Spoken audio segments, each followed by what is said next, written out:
is a world where ideas know no limits. Some say it's freedom, some say it's confidence. That's the world of design. First floor to the ground floor, please.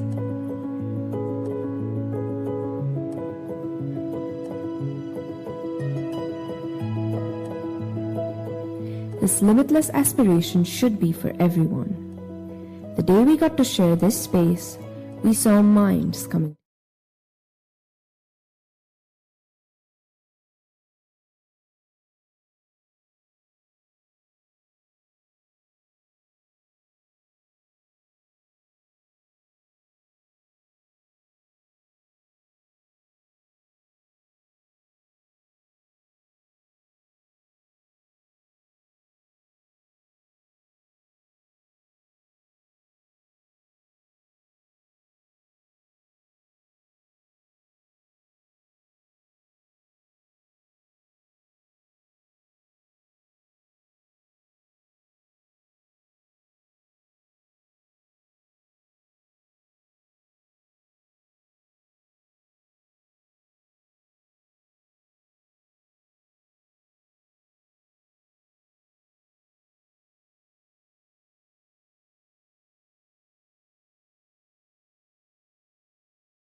Starting with like hi or something. This is the testing, right? Can you tell us one memory that you're not going to forget for a long time? Wait.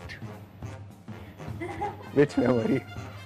Everything is controversial.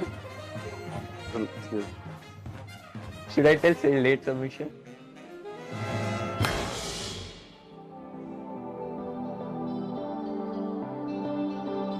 I joined this college because we had something like Team High Off-Roading. We are a student technical off-road automotive team, a little bit expert in design and fabrication of all-terrain vehicles. So many seniors come and tell me that this is legit the best part of college.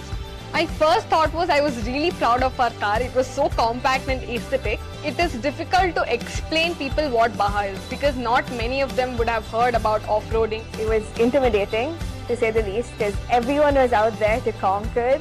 It's a whole team, like 100 of our seniors. And it was like I was thrown into an ocean with sharks. Everything here in High is challenging itself.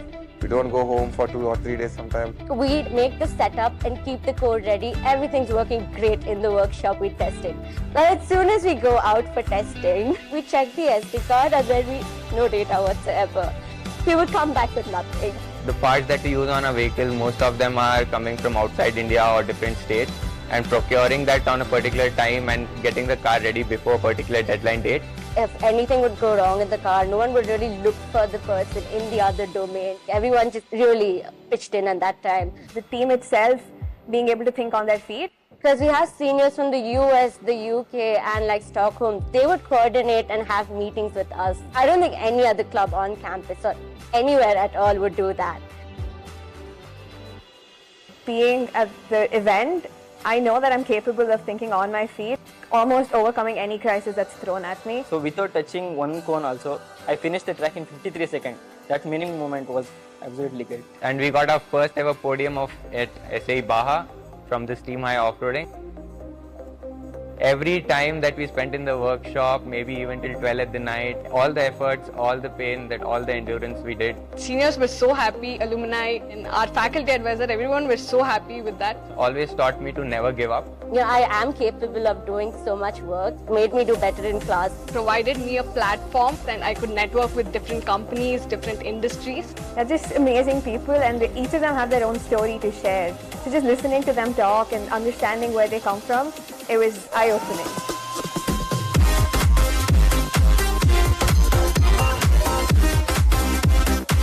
A vast ideology of how the actual world works, how to tackle and manage with each and every aspect of life. Haya is more than a club to me, so it's kind of like my people, my team. With the same mindset, same mentality, everybody looking towards building something new and feels like a second home. It's my dream team and the second family for me. For all the automotive enthusiasts, Team Haya will welcome you. They're going to make sure you improve, you become a better person and a better engineer. And this gives you the most holistic engineering life experience ever. I would just say do it. This is the best part of college and I have experienced it.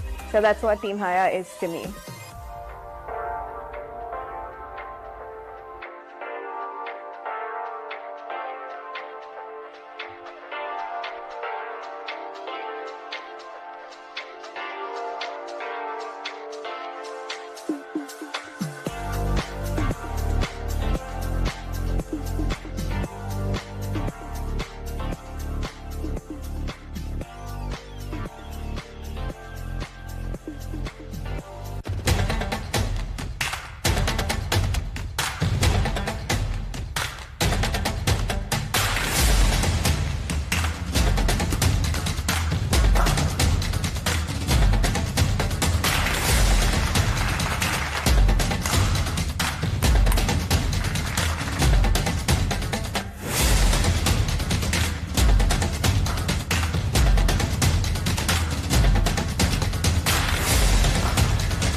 Stand-up comedy. It was called engineering.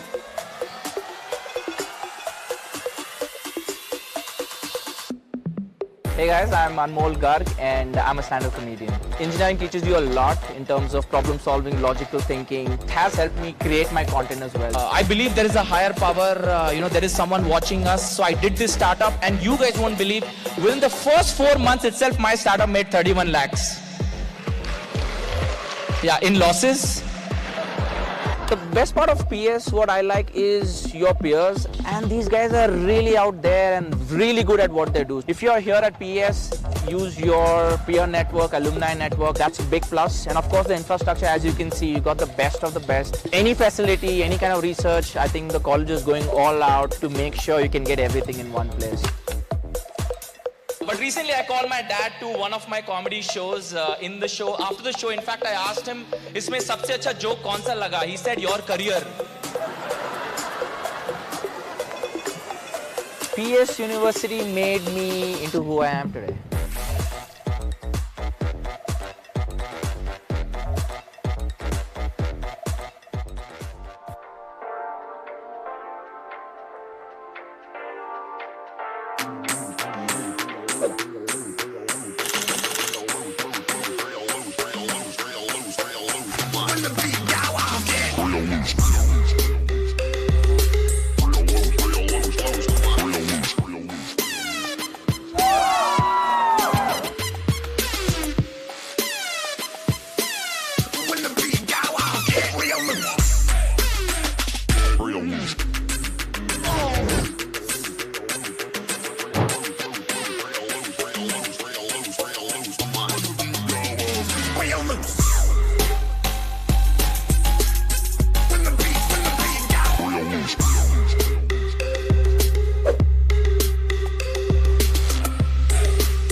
Good evening, everyone. I am Ritu Parna. I'm the program coordinator for Bharat Unleashed at PES University. Today is a significant milestone in the journey of PES. We are honored to celebrate 50 years of PES, our golden jubilee, with the people who give it life. Our students, alumni, faculty, parents, and our distinguished guests. To herald our new beginning, I would like to introduce to you our two student MCs. Varshini Vishwanath is a second-year student of law at PES University. She is a national-level debater and very career-oriented individual. Beyond the realms of academia, she finds joy in cultivating hobbies such as dancing, playing the ukulele, and enriching her vocal abilities as a classically trained vocalist, which serve both as a source of relaxation and intellectual stimulation for her. Kshitij Sinha, a final year BTech student in computer science and engineering, is a dynamic individual with diverse passions. Besides excelling academically, he is a geopolitics enthusiast, skilled magician, and an avid munner. As the head of TEDx at PES University, he led successful events with high-profile speakers. Kshitij's deep spirituality is evident through volunteering with the Art of Living Foundation since age 12. An enthusiastic sitcom viewer, a passionate Hindustani classical music aficionado, he exudes a vibrant and charismatic personality. Over to you, Varshini and Kshitij.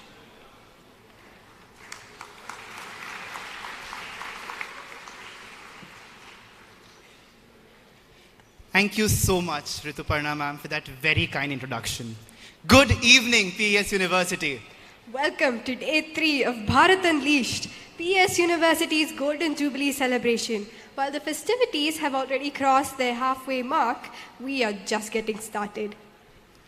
Api Swarnamai Lanka, Nam Lakshmana Rochate, Janani Janmabhumischa Swargadapi Garyasi. These were the words of Maryada Purushottam Lord Ram on the banks of the Isles of the Golden Lanka, where he proclaimed, the mother and the motherland are far more sacred than heaven itself. Such is the glory of our nation. And so, here we are today standing before you. I'm Varshini Vishwanath. And I am Kshitij Saha. And we are deeply honored and humbled by the opportunity to lead the ceremony today. Today marks the third leg of this 4-day extravaganza aimed at reinvigorating the pride of PES University, a flame that has shined brightly for the last 50 years, and to instill in each of us a renewed sense of purpose and vigor.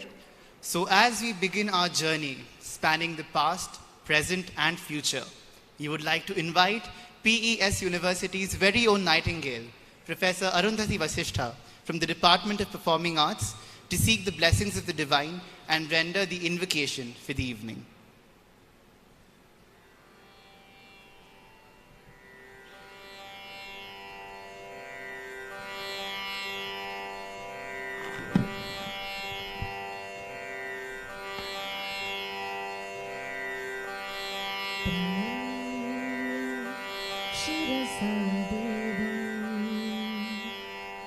गौरीपुत्रं विनायकं भक्तावासं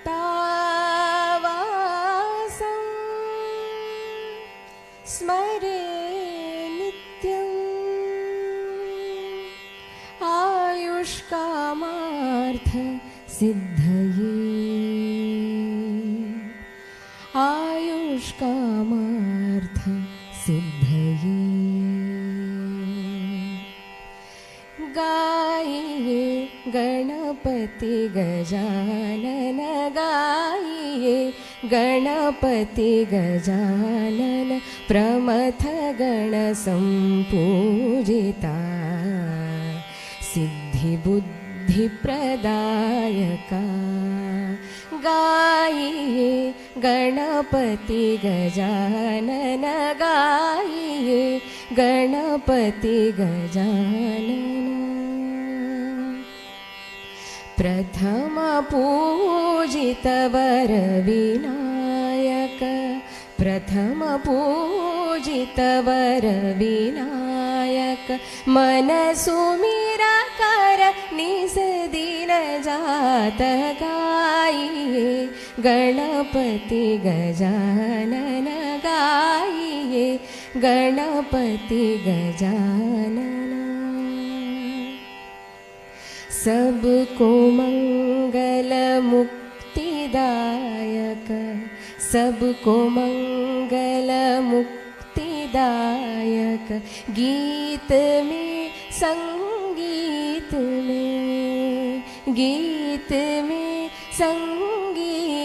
में गाइए गणपति गजानन गाइए गणपति गजानन गाइए गणपति गजानन गाइए Ganpati Gajanan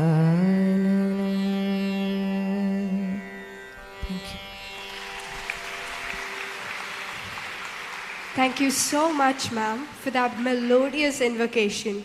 The hallowed halls reverberated with tranquility and resonated with positivity thanks to your soulful rendition.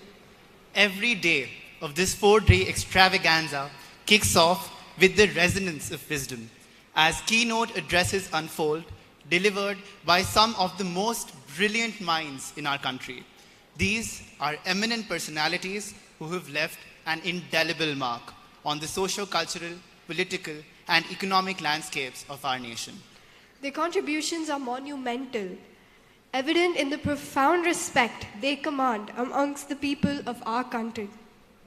And so, to commence the festivities of the day and to deliver the welcome address, may I now invite Professor D. Jawahar, the Honorable Pro-Chancellor, PES University, and the CEO of PES Institutions.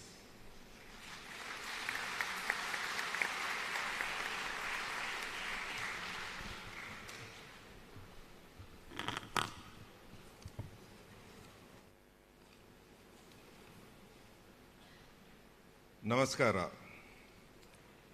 On the 11th of October 1972, 25 years after India's independence, a 35-year-old young man strongly believed that true nation building could only happen through education and formally registered People's Education Society. That young man, our guiding light, as committed today, is my father, Dr. M.R. Doreswamy, the founder of PES.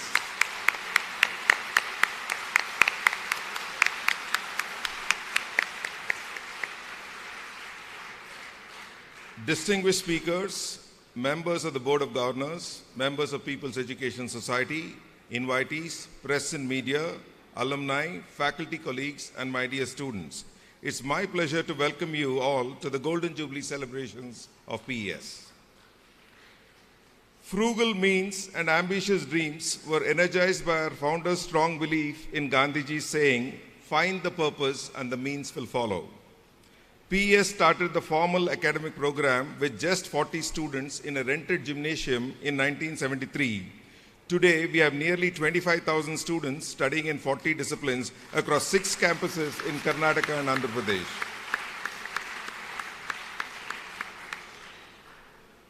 The PES vision to enable our students to be professionally superior and ethically strong global workforce committed to the core values of perseverance, excellence, and service have been driving the execution strategy of all initiatives across PES. Our committed faculty and outstanding students with their dedication and hard work have done remarkably well across disciplines and continents. They have brought laurels and recognition to PES, which has propelled us to being recognized as a premier educational institution in India. Life at PES is about trying to push the bar a little more, constantly innovating and never standing still. Bharat Unleashed is the first of the many events that will celebrate the Golden Jubilee of PES this year. These events give us an opportunity to reflect on our past and set the agenda for the next 25 years, the Amrit Kaal of India. This 1.2 million square feet state-of-art Golden Jubilee building complex is the first milestone in the next phase of the PES journey. The Speaker Conclave, Innovator Expo, Distinguished Alumni Award Function, and the entertainment programs during the 4-day event is an ideal platform to interact with the stakeholders and get more clarity to our purpose. Today's Bharat Unleashed theme, Bharat, that is India, discovering its past to inform its future, will be the key to India becoming a $30 trillion developed economy by 2047.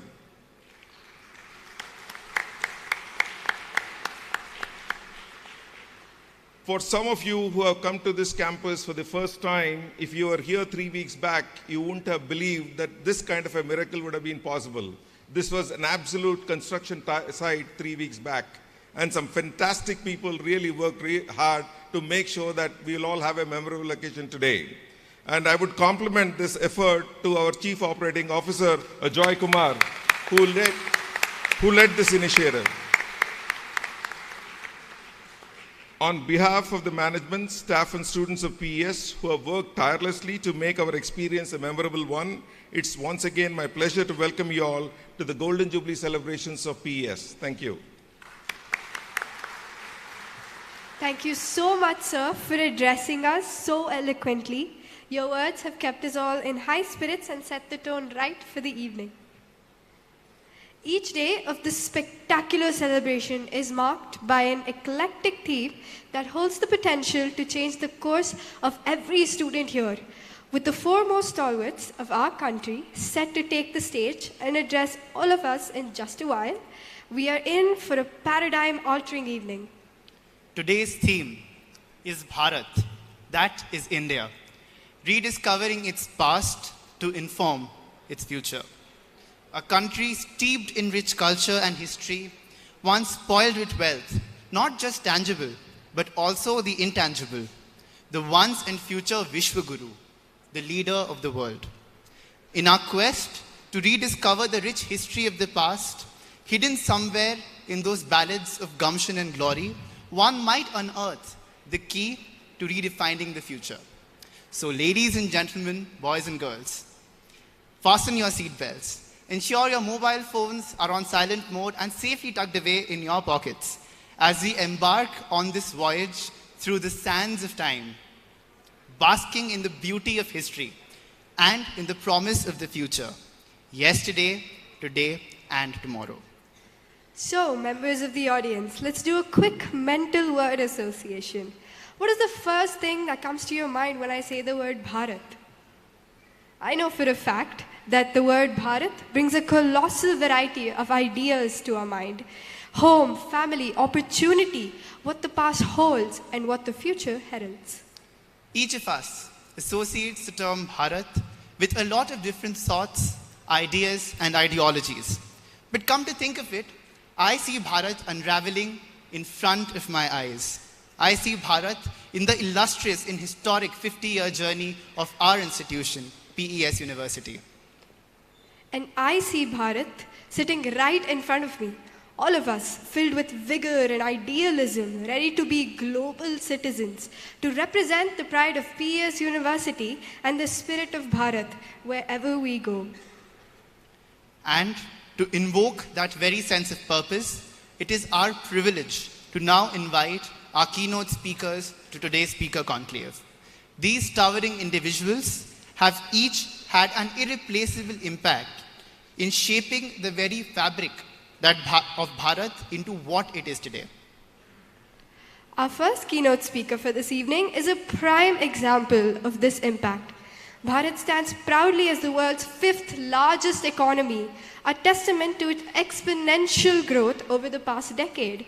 Bharat has already become a $3 trillion economy, and our Honorable Prime Minister has already set forth the lofty goal of crossing the $5 trillion mark by 2025. What once seemed like a distant pipe dream is now well within our reach. The country's historic economic trajectory is led by the Honorable Prime Minister with a vision to establish India as a global superpower. But imagine having the ear of the Prime Minister seeking counsel from none other than the luminary orchestrator of India's economic symphony. Today, we are diving into the mind of a titan, a Rhodes Scholar, a Deutsche Bank legend, the former principal economic advisor to the Government of India, Department of Finance, once tasked with making the economic surveys of India, now serving as the sage in the Prime Minister's Economic Council, none other than the economics wizard himself, Sri Sanjeev Sanyal. Interestingly, however, beyond the walls of economic boardrooms, there's another side to him, a hidden historian, an unearther of forgotten tales. His latest literary venture, Revolutionaries, the other story of how India won its freedom, has not only rewritten history, but earned him the non-fiction English Book of the Year at the Kalinga Literary Festival. An architect of India's destiny, a scholar bridging the chasm between the past and the future, Sri Sanjeev Sanyal is the maestro of our theme today. So, without further ado, let's welcome the living chronicle, Sri Sanjeev Sanyal ji, with a huge round of applause.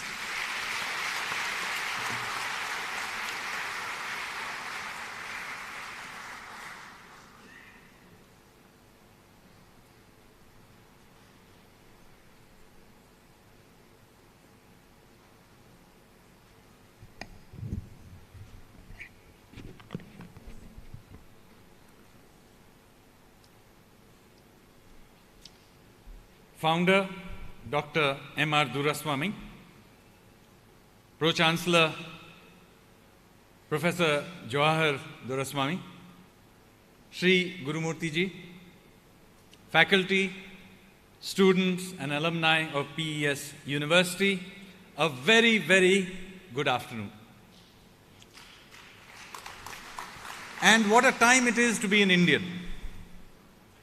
After some 800 odd years of decline, India is finally taking its place back in the Committee of Nations, its rightful place as the world's largest population, and hopefully within our lifetime, the world's largest economy.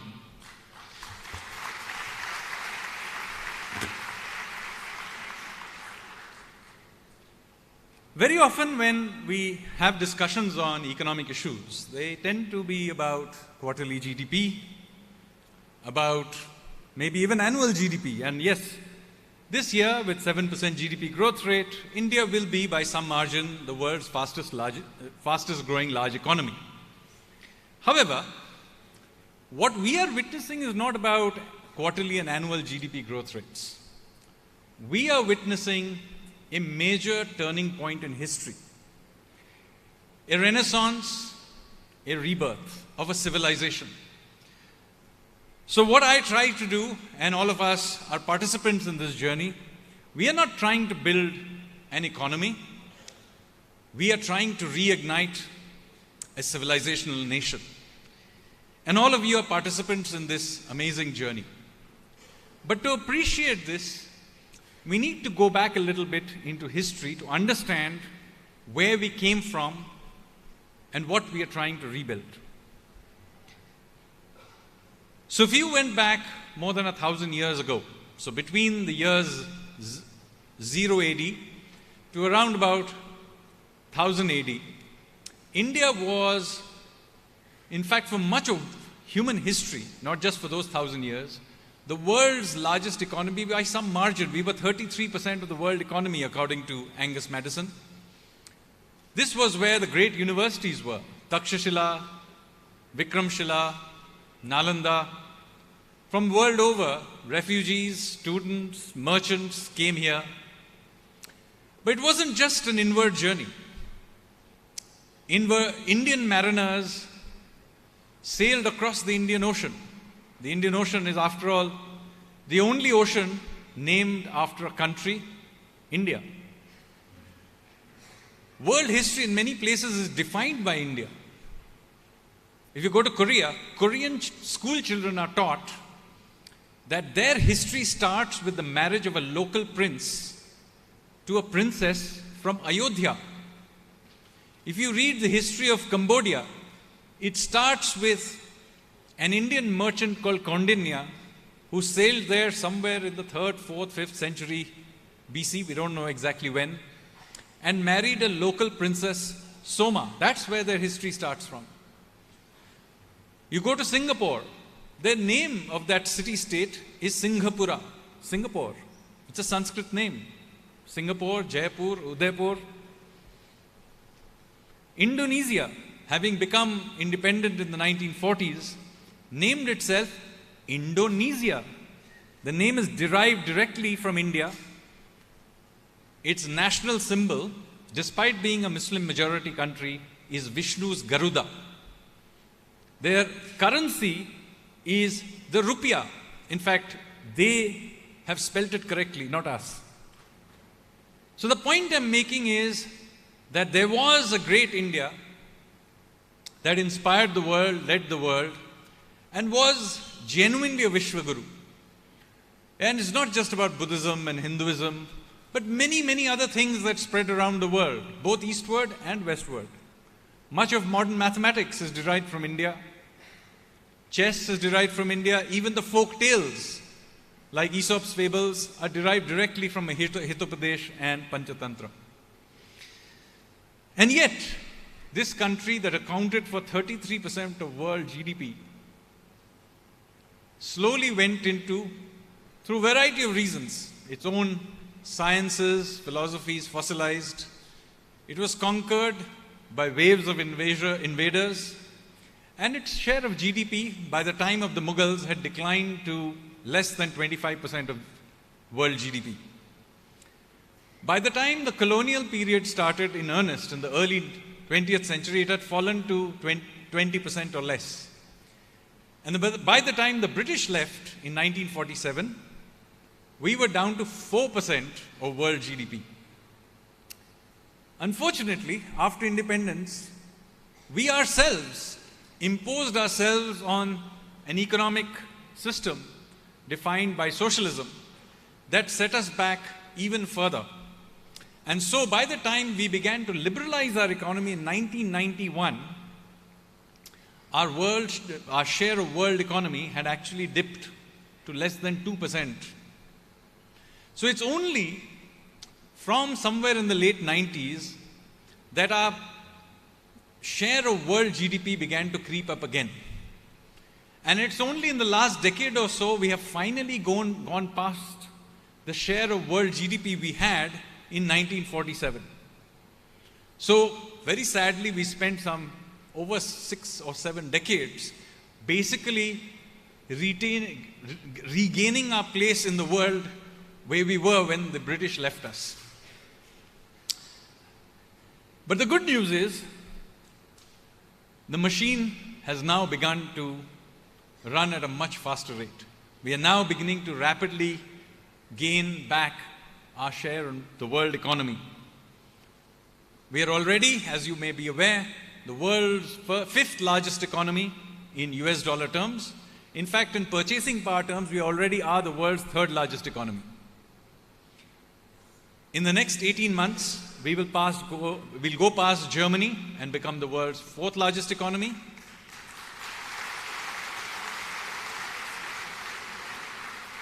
In another 18 months from that point, we will go past Japan and become the world's 3rd largest economy.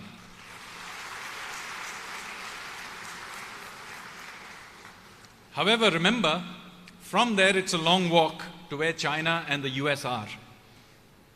So it's not about just the next few years.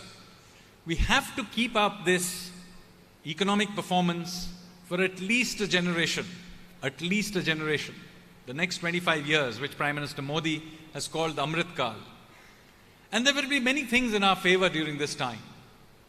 This will be a time when our demographics will be in a sweet spot, when we will not yet have aged, and the inflow of large numbers of children will have also slowed down enough that a very large proportion of our population will be of working age. So this is our opportunity, the next 25 years, when the generation, most of whom are sitting here in the stands today, it is your generation that will make this happen.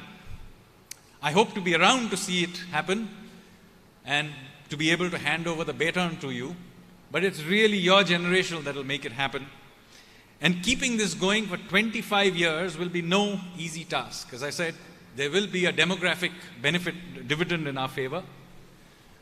We may also have the benefit of some geostrategic conditions. But none of this is given. There are other economies in the world that went through demographic change and weren't able to sustain it.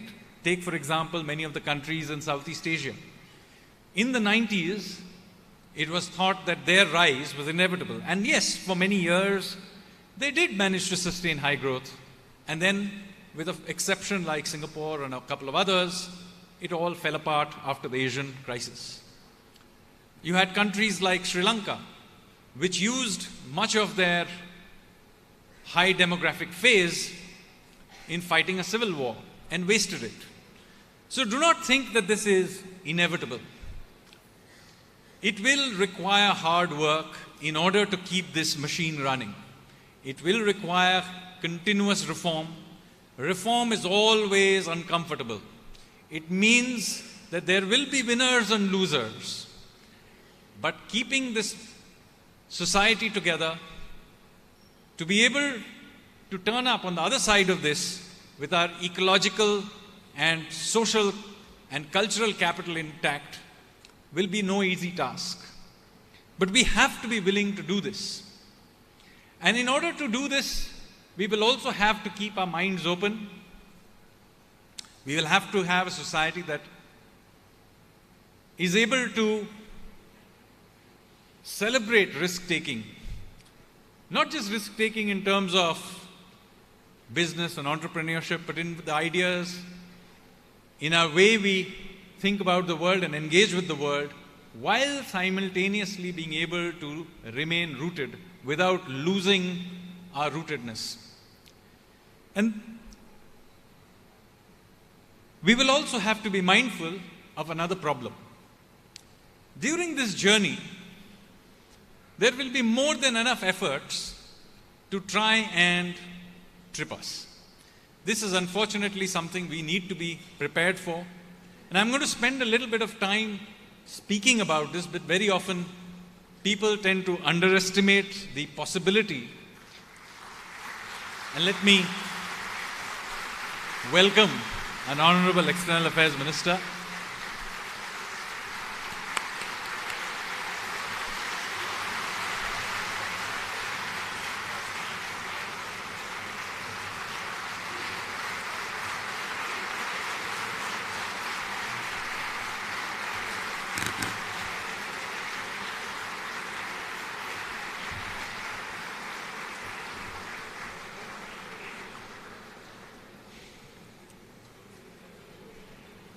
So as I speak about India's Renaissance, it is important to recognize that this is not the first time we have gone through these cycles.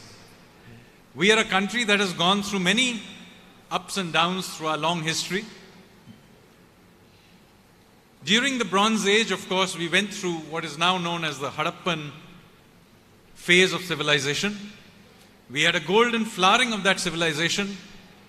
And then, due to a number of reasons, particularly climate change, that civilization broke down. We went through another golden era during the Mauryan period. There was a flourishing of civilization, and then went through a downturn. There was another one through the first millennia, which I talked about earlier, the Gupta period, the great flourishing of civilizations in southern India, the Cholas, for example, and the Vijayanagar Empire, and then again a downturn. In each one of these things, there were a few characteristics that we need to remember. And sometimes it's very difficult to be able to tell this story from our own perspective, because very often we are ourselves too close to this phenomena. Very often it gets taken in either regional or political or ideological overtones. So let me tell you the story of the European Renaissance, because in some ways it is easier to think about somebody else in a less biased way. So just like us, in the 14th and 15th century, Europe too was on the cusp of a rebirth. They had, of course, had a period of great economic growth and prosperity and civilization during the Greco-Roman period. But from the 5th century onwards, they too had gone through a long and painful period of decline, what is known often as the Dark Ages. Their place in the world had clearly declined as other parts of the world, China, India, the Arabs, had taken up that space. And then suddenly, starting with the late 1400s and into the 1500s, there was a sudden change. And it started in a very small place in northern Italy and then spread to other parts of Europe, where a small group of writers, businessmen from a handful of towns, in fact, Florence and Padua and Venice, began to make incredible changes in terms of risk-taking. Now, very often we think of the Renaissance in terms of contributions made to the arts. So if any of you go on holiday or to Florence, you'll see the great cathedral, or you go to Venice and you see the beautiful canals. And that is what we think about when we think about the Renaissance in Europe. But in fact, the Renaissance in Europe was not just about art. It happened in every field of human endeavor simultaneously. So within a few generations, you saw Galileo making huge changes in sciences.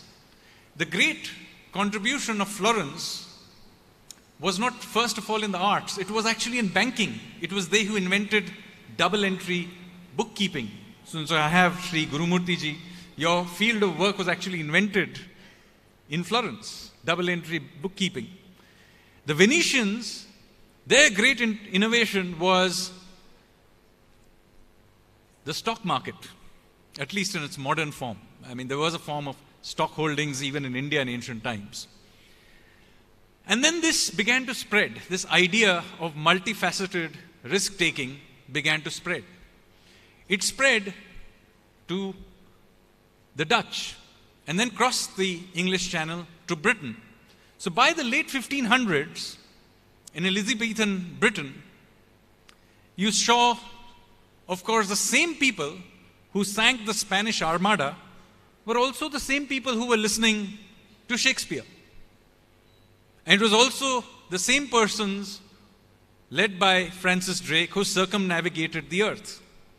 Why am I telling you this? I'm telling you this because risk-taking as a culture is something which is very important for any renaissance to happen.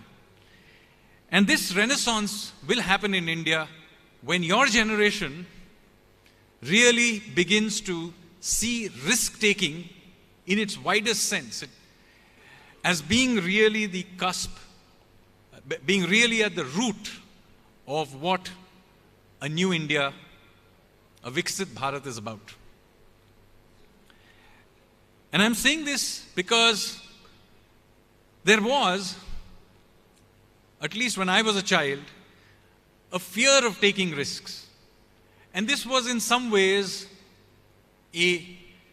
something we inherited from the last many generations, where a people who once were proud as mariners, we know about the great voyages of the Pallavas and the Cholas, they suddenly became afraid of crossing the seas. We imposed on ourselves this idea from the 13th century that crossing the seas was kala pani, or something fearful to do. So when we went through this downturn of the last 800 years, it is not just about the fact that we were invaded and colonized. Much of the colonization and the fear was in our own heads, which is why when we became independent in 1947 and became a republic in 1950, we did not embrace a much more aggressive, unapologetic approach to the world. It is only in the last few years that we have changed the way in which we engage with the world. where we have begun to celebrate startups, where we have begun to celebrate people who leave cushy government jobs and go out there and become athletes, for example, or become writers or businessmen or do other things completely which require the taking of risk. So really, in some ways, we are going back and reclaiming the attitudes of our ancients. The attitude of Kaundi, who crossed the oceans, went to Vietnam, married a local princess Soma, and created the first Indianized kingdom of Funan in southern Vietnam, what is Cambodia today. We are capturing the spirit of Samudragupta, who was not only a great conqueror, who united most of India through his conquests, who defeated the Huns and the Sakas, but was also a very good musician, a great playwright in his own right. We are capturing, in some ways, the spirit of Krishna Devaraya, who was, of course, a great ruler and administrator, a great warrior and general, but also a great patron of the arts and culture, and a great builder. We are capturing the spirit of many of these greats of history, which we once had, and somehow after independence, we came to fear this business of building big, to build in scale. We somehow thought that, building something like Shastri Bhavan was the epitome of architecture. So it is only in the last few years when we have begun to be able to take risk, be unapologetic about who we are. We have here somebody who is, of course, going to tell you a little bit about our unapologetic foreign policy lead recently, so give him a round of applause. But this is also a time where we are unapologetic about other things. There would have been another generation who would have been apologetic about rebuilding the Ram temple in Ayodhya. There would have been another generation. There would have been another generation who would have been apologetic about asking for a UN seat in the Security Council. There would have been another generation who would have said, why do we need to hanker for global awards, for sovereign ratings, for all kinds of rankings? Why don't we ourselves create these rankings? Why don't we rate the rest of the world? So, this is a change in attitude that you're witnessing. It is in some ways not unique to us. 20, 30 years ago, the Chinese went through this whole change in attitude, and look at what happened. This is not to suggest that we need to completely lose control of it. Nobody's arguing for ultra-nationalism. Nobody's saying that we need to become like the Japanese of the 1930s. Nobody's saying that we need to use this energy to dominate others. But the time has come for us to be unapologetic about the world's largest population, to demand our place and rightful place in the world. Thank you, ladies and gentlemen.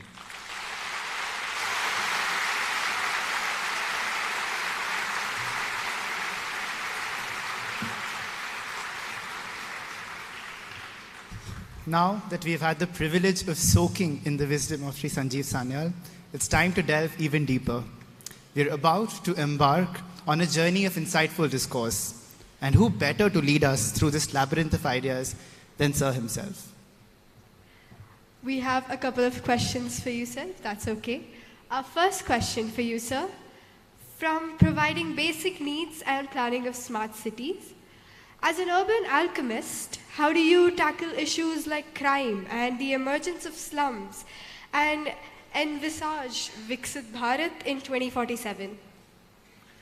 So, when you're talking about urbanism, you have to realize a few things. First of all, whether we like it or not, rapid urbanization is pretty much inevitable. There can be different forms of urbanization, but frankly, this urbanization is happening right in front of us. There is pretty much no point in talking about Viksit or developed Bharat without talking about an urban Bharat.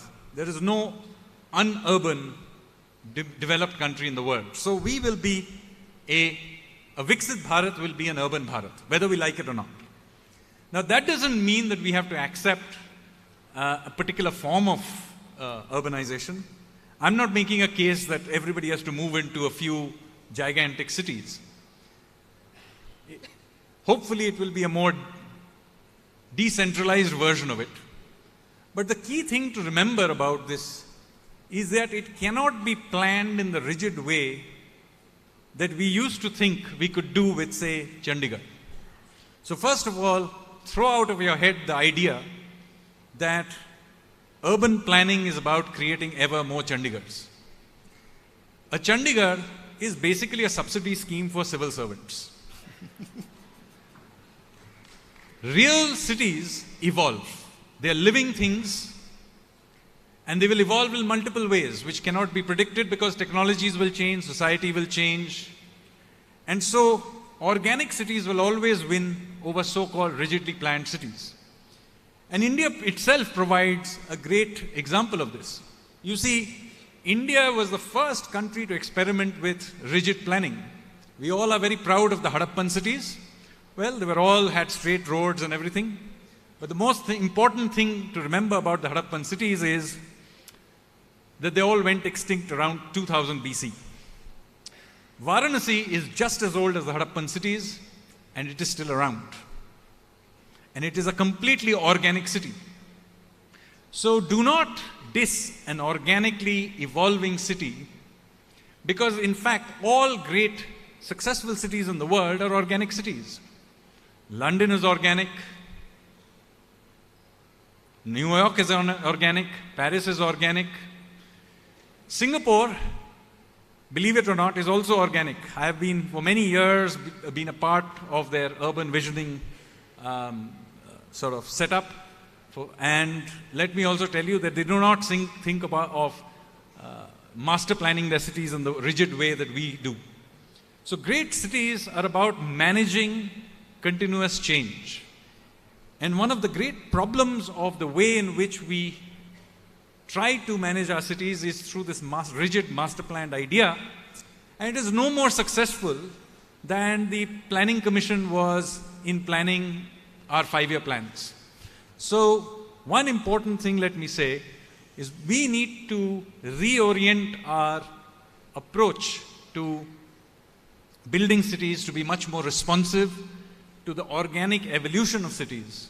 So managing of cities rather than rigid planning of them. Now, of course, some amount of planning is needed even for managing, but it is a very different kind of thing. I'll have to give a full lecture on this separately to talk about complex adaptive systems, but the main point I want to make is that we need responsive administrations that get on with it and are able to do things that obviously need to do quickly, like build Bangalore Metro, rather than to build complex plans on sheets of paper.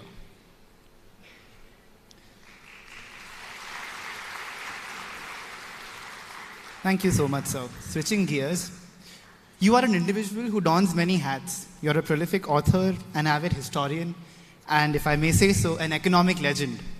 Out of all these roles, which role do you enjoy the most?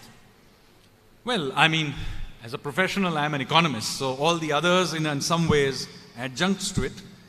But let me say that being a writer or a historian or even an urban theorist, all of these are actually interconnected. And one of the points I was hopefully trying to get through to you in my talk was that every Renaissance requires Renaissance men, Renaissance women.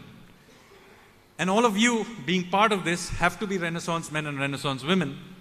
And that means you have to understand the interlinkages between all of these things. It is not possible to be a meaningful economist without understanding history. It is not possible to be a good historian without understanding economics or geography. It is not possible to be a great geographer without understanding urban dynamics or ecology. So all of these things are interconnected. For purposes of academia and pedagogy, it is useful sometimes to separate these things because it's easier to teach things in silos. But do not for a moment think that the world functions in this way. So I think one of the things is that we need to do, and in some ways the rise of artificial intelligence, the availability of infinite amounts of information on the net, YouTube, all of these allow us in our own way to simply break out of silos that we have, basically webs in our head, cobwebs in our head that we have created for no reason. And because there is so much information and knowledge that is available in our fingertips, we should imbibe it and use it to be able to build an India that is truly not just both rooted in our past, but is also able to completely embrace modernity.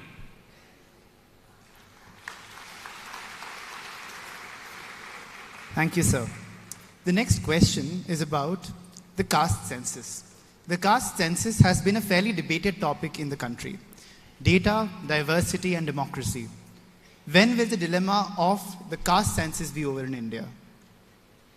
See, the caste census, the most important thing about it is that there is no, first of all, there is no technocratic answer to your question. So ultimately, it's a political choice that we as a society have to make. You in the audience have to make. Ultimately, is this something we need to do? And a time will come when we as a society will have to decide that not just caste census, other forms of divisions that we think about our society, these have now become no longer things that have socio-cultural importance or economic importance. There is no way that an academic or policymaker can decide this. I will respond to whatever we as a people do. So do not, whether you're in favor of it or against it, do not place it on the politicians. This is something that is entirely on us as the citizens of the country to decide. Thank you, sir. Our next question. What is a regular day in the life at the PMO? Well, I'm in the Prime Minister's Economic Council, and well, it's difficult to describe this, and obviously all kinds of things happen all the time. So there's no real structure, I'm afraid, to what I do. A lot of my time is spent traveling across the country, speaking, attending meetings, and so on. Sometimes there are projects that have been specifically given to our team by the Prime Minister or others in the cabinet, and then we have to pay attention to that. And so there is meetings relating to that, a lot of time spent with my team trying to make sure we do that work. You'll be surprised the amount of time I spent hunched over a laptop going through Excel sheets. So it may not sound as cool as you may have imagined it. A lot of work that I do is rather boring. It involves editing and re-editing PowerPoint presentations. For a 20-minute presentation, I may have to spend days going through the slides. So yes, there is. So the point I'm making is there isn't too much of a pattern. As I said, it's a combination of meetings, travel, lectures, and so on. It may not be as glamorous as you may have imagined. A very large part of it is quite mundane. As I said, being hunched over laptops and sitting through long government meetings. All right, sir. A final question. How can universities like PES aspire to inspire future generations to contribute towards Vision India 2047? Well, you're already contributing to it. So when we think of rebuilding in India, a lot of it is not just about the government investing in infrastructure or building highways and ports and airports. It's also about the rise of institutions like PES itself. And in fact, this particular hall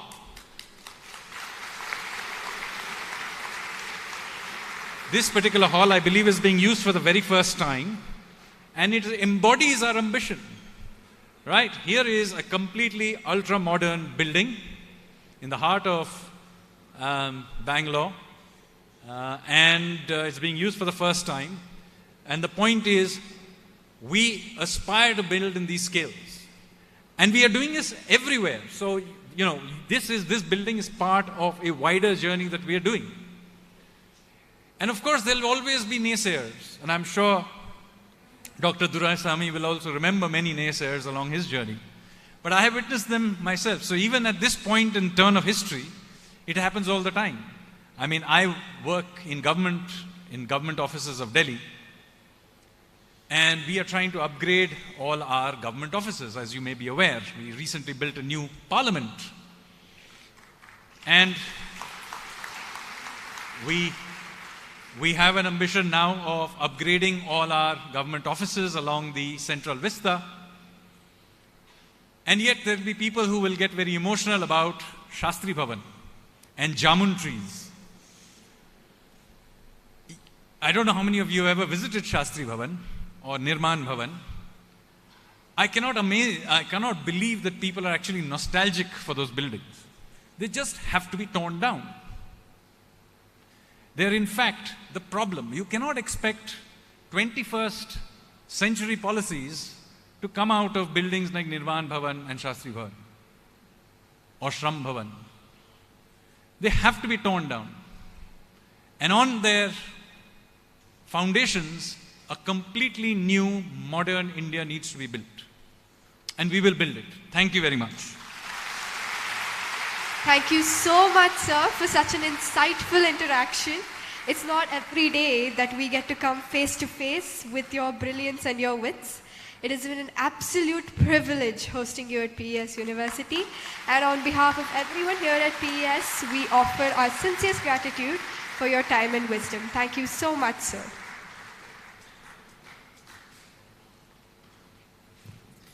And now, it is time for us to acquaint our audience with our next keynote speaker, a seasoned storyteller, a relentless seeker of truth, and a beacon of integrity. Our guest tonight has traversed the globe, bringing to light stories that matter, unraveling complexities with the stroke of a pen or the eloquence of a microphone. Acclaimed for his in-depth reporting, Shri Swaminathan Gurumurthy sir has persistently advocated against high-level corruption, revealing the bribery involved in the Bofors arms sale and the connection between corporations and the government. Eminent Australian journalist Hamish MacDonald put it best.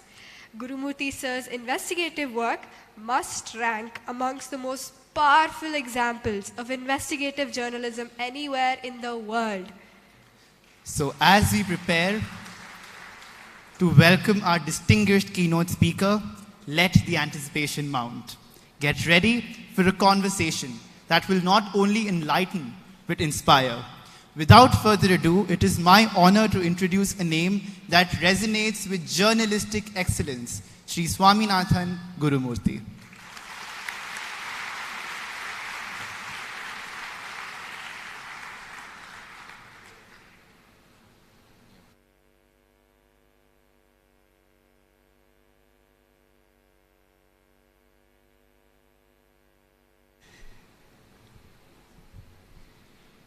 Dr. Duraisamy, the Honorable Chancellor of this great university about which I had heard, but this is the first time I'm experiencing the might of this institution.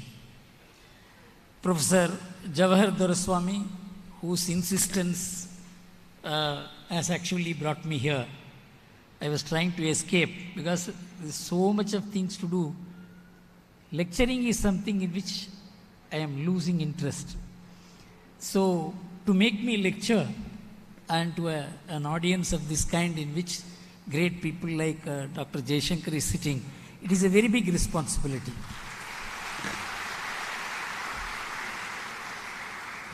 And Dr. Sanjeev Sanyal, of course, he had very concrete things to say, but I may have very abstract things to tell you. So you may have to suffer a very different kind of speaking. And Sachin Malhan, who is going to talk on the Innovator's talk. And Professor Ajay Kumar and Doshi Jay Kumar, who are the distinguished alumni who will be speaking here. In fact, I wanted to open with the kind of world order that is emerging, but in the presence of Dr. Jaishankar, it will be very presumptive of me to talk about where the world is going and what will be the position of India in that.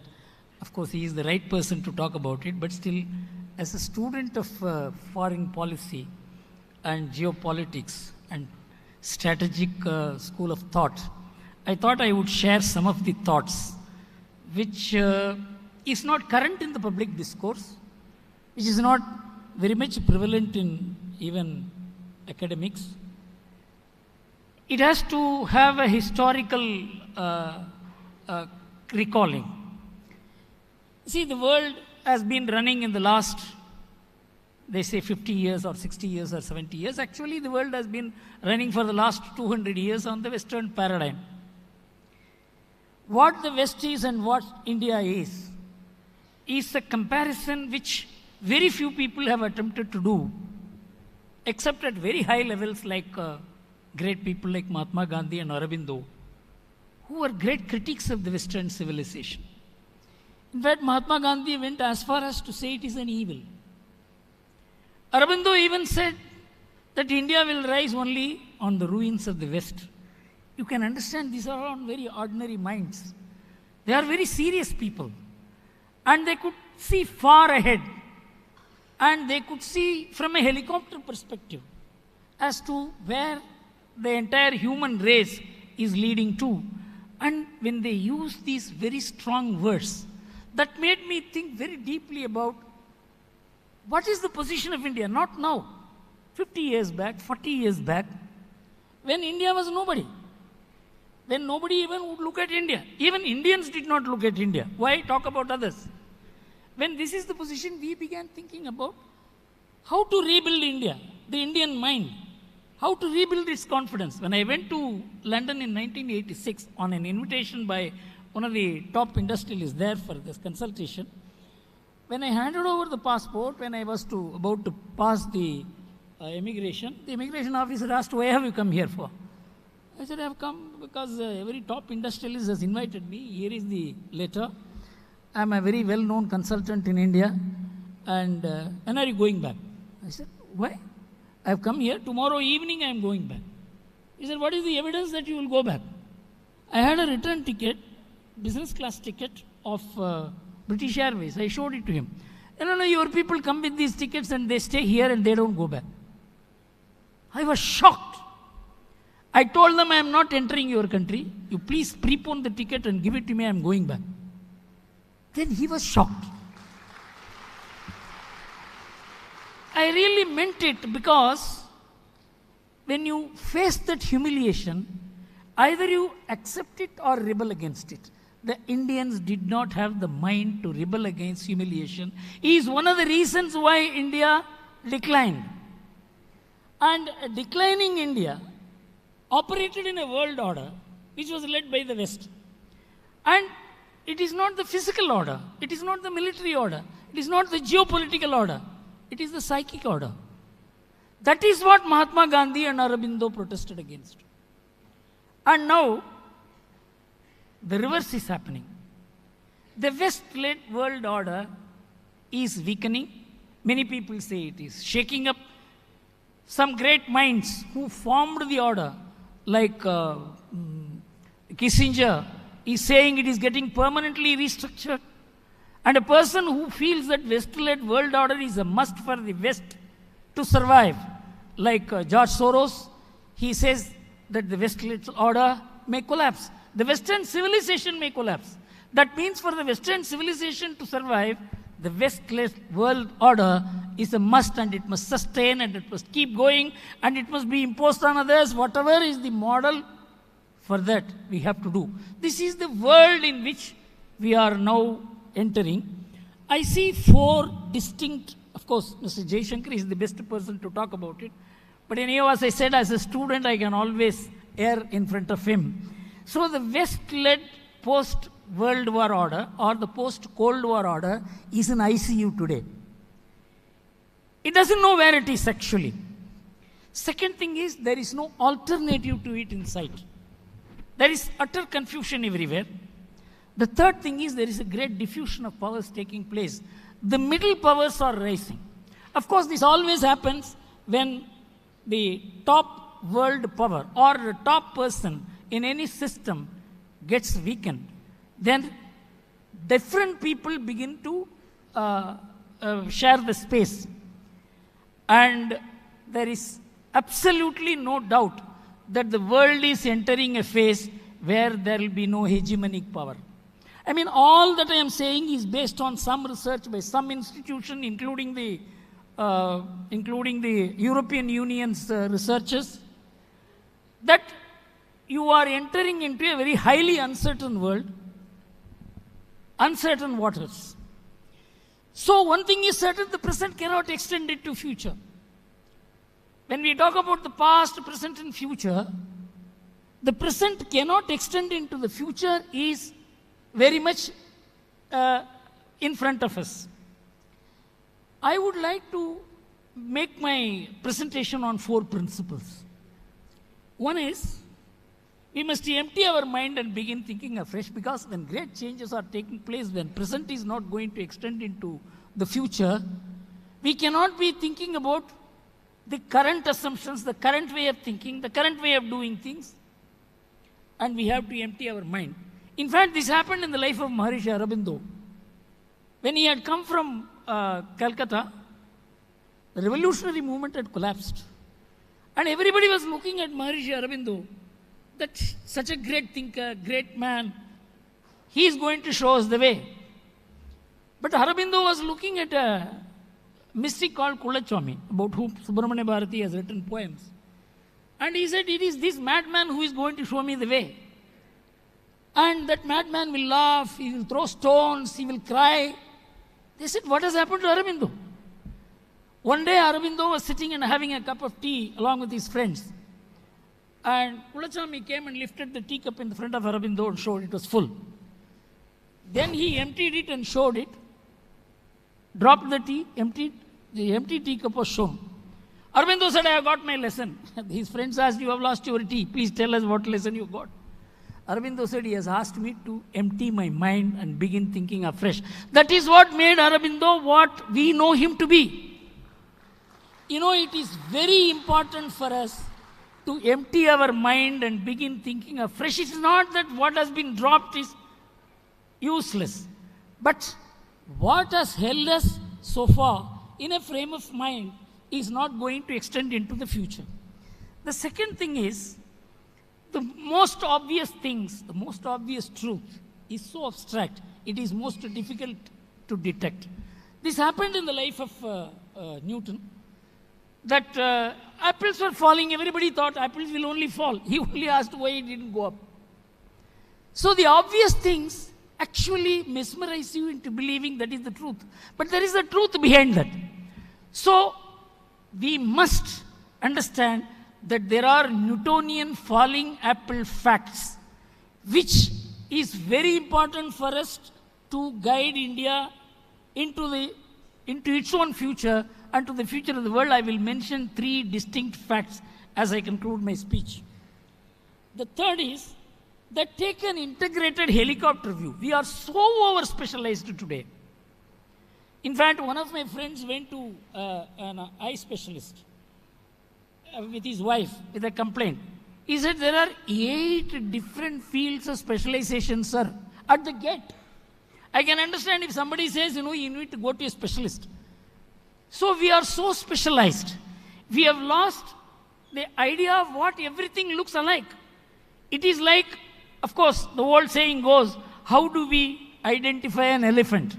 That is how we are now trying to identify the entire idea of life, broken down into such minute specializations that no one has any idea, as someone who has experienced the economic thinkers. I am not an economist. In fact, what I am, I don't know myself. The journalists think that I am a chartered accountant, the chartered accountant think I am a journalist. And when somebody called me an economist, Dr. Jagdish Bhagwati said, if you call him an economist, you can call me a Bharatanatyam dancer. So this is the kind of lack of the confusion in my identity.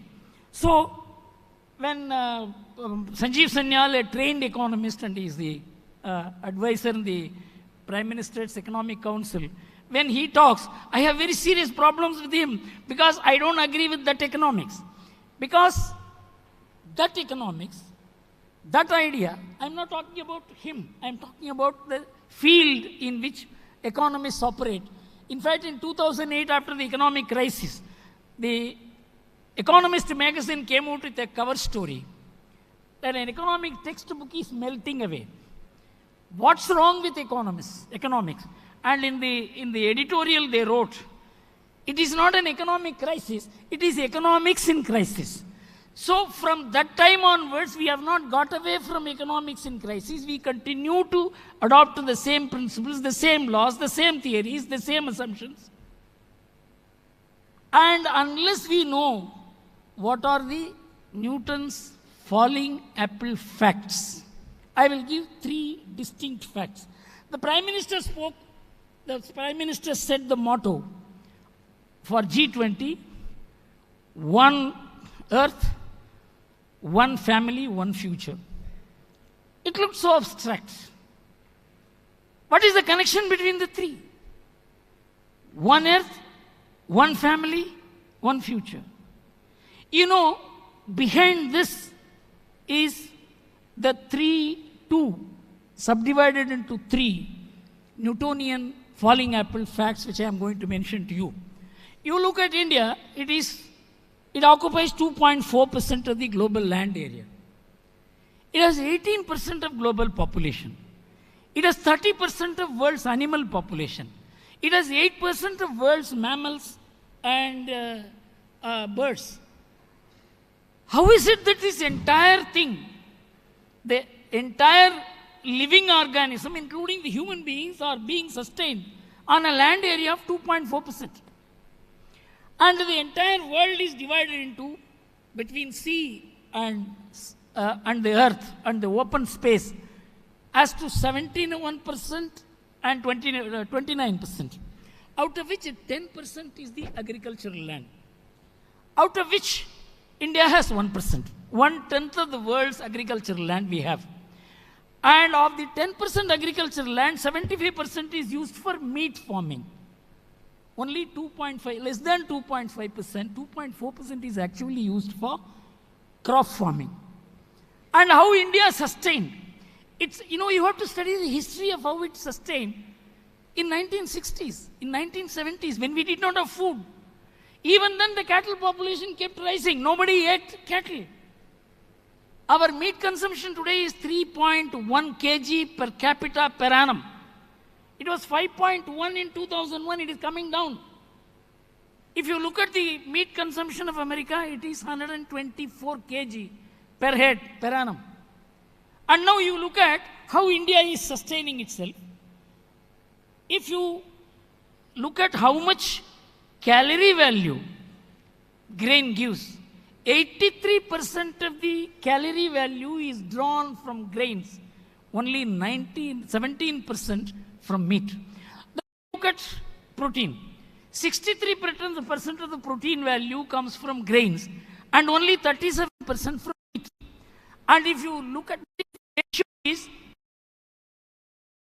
value of meat you get in grains, and 6 times the protein value you get in grains.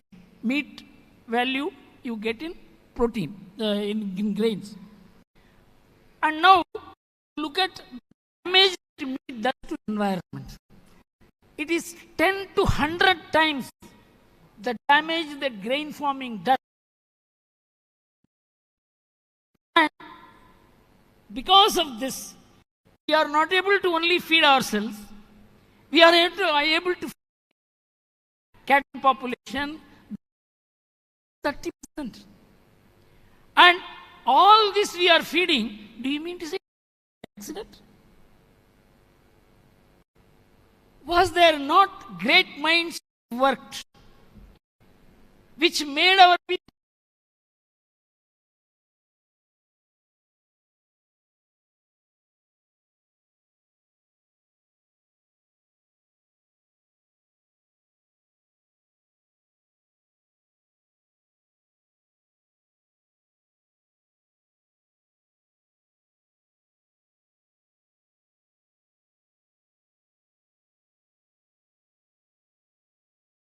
assume?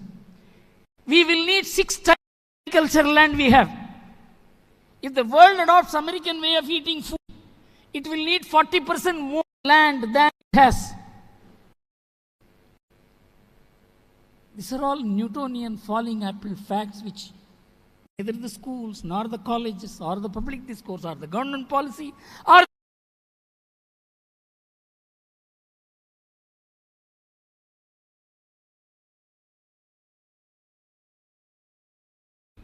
yes, if 20% of Indians eat like Americans, your agricultural land will not accommodate you. Do you know that? Can you tell the world? Can you say this is the amount of CO2 you are preventing by being this? This is the amount of CO2 you it's a permanent damage. I'm short summarizing the whole thing. Second thing is to take housing. In India, the average number of persons living in a house is 4.9. In America, it is. America had 50. Today, it has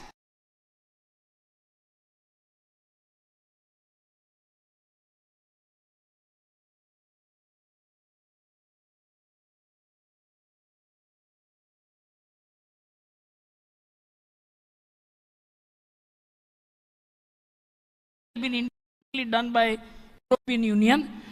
Every additional house does, I'm not getting into it, I'm actually getting into the financial stress it causes. If the average number of persons living in India comes down from 4.9 to 2.5, we will need 135 million more houses. We have no space. We have no. But do you mean to understand this living together, respect of parents, elders, the relation-based life, the idea? Do you mean to say all this happened by accident? This happened by a great scheme, which was by great rishis, saints, seers, through thousands and thousands of mechanisms in local languages. This is an abstract structure which produced concrete results. Then the third thing is this idea of social security. You know, many economists have gone into this issue. In the year 1980, the American, the Bureau of Economic, National Bureau of Economic Research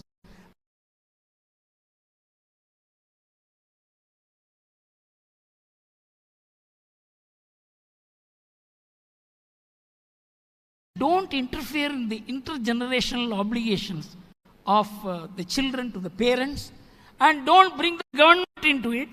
That is precisely what America did. You don't have to take care of the parents, you pay 12.5% social security tax, we will take care of it.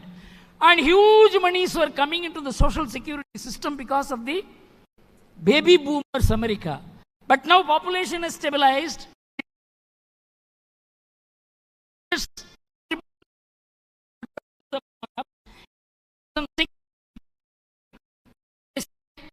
The deficit in the social security system in the future obligations are to be taken care of. The present deficit value of the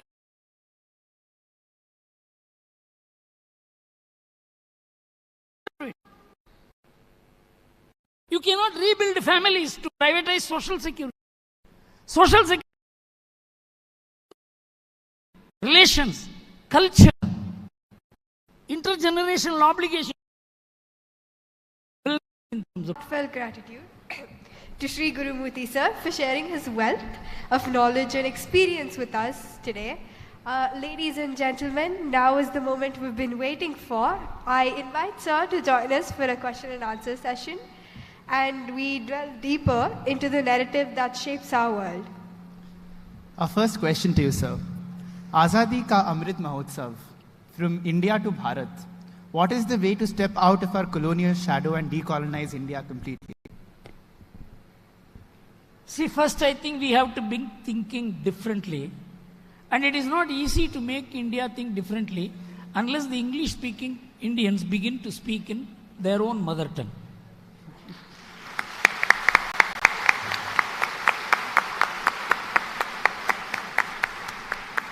According to me, the greatest purveyor of illiteracy about India is English. It should have been our what I can say, power to expound India to the world. English was used like that before independence by our great people, from Vivekananda down to even Pandit Nehru, with whom I have serious differences. But still, he articulated India to the world, not after becoming Prime Minister, but before. In 1937, he wrote an article in the Foreign Affairs magazine where he said the Indian freedom movement is a cultural movement. In 1935, in the Glimpses of World History, he wrote that what is the difference between nationalism and Hindu nationalism in India is very difficult to distinguish. You can't draw a line between the two. And he said Swami Vivekananda's Hindu nationalism is something which I cannot find fault with, and it is not against anybody. That Nehru represented India. But when he became Prime Minister, he ceased to be that Nehru. He became a different Nehru. But what I am saying is, English language is a powerful weapon which could be used for India. But after independence, that English language has been used against India.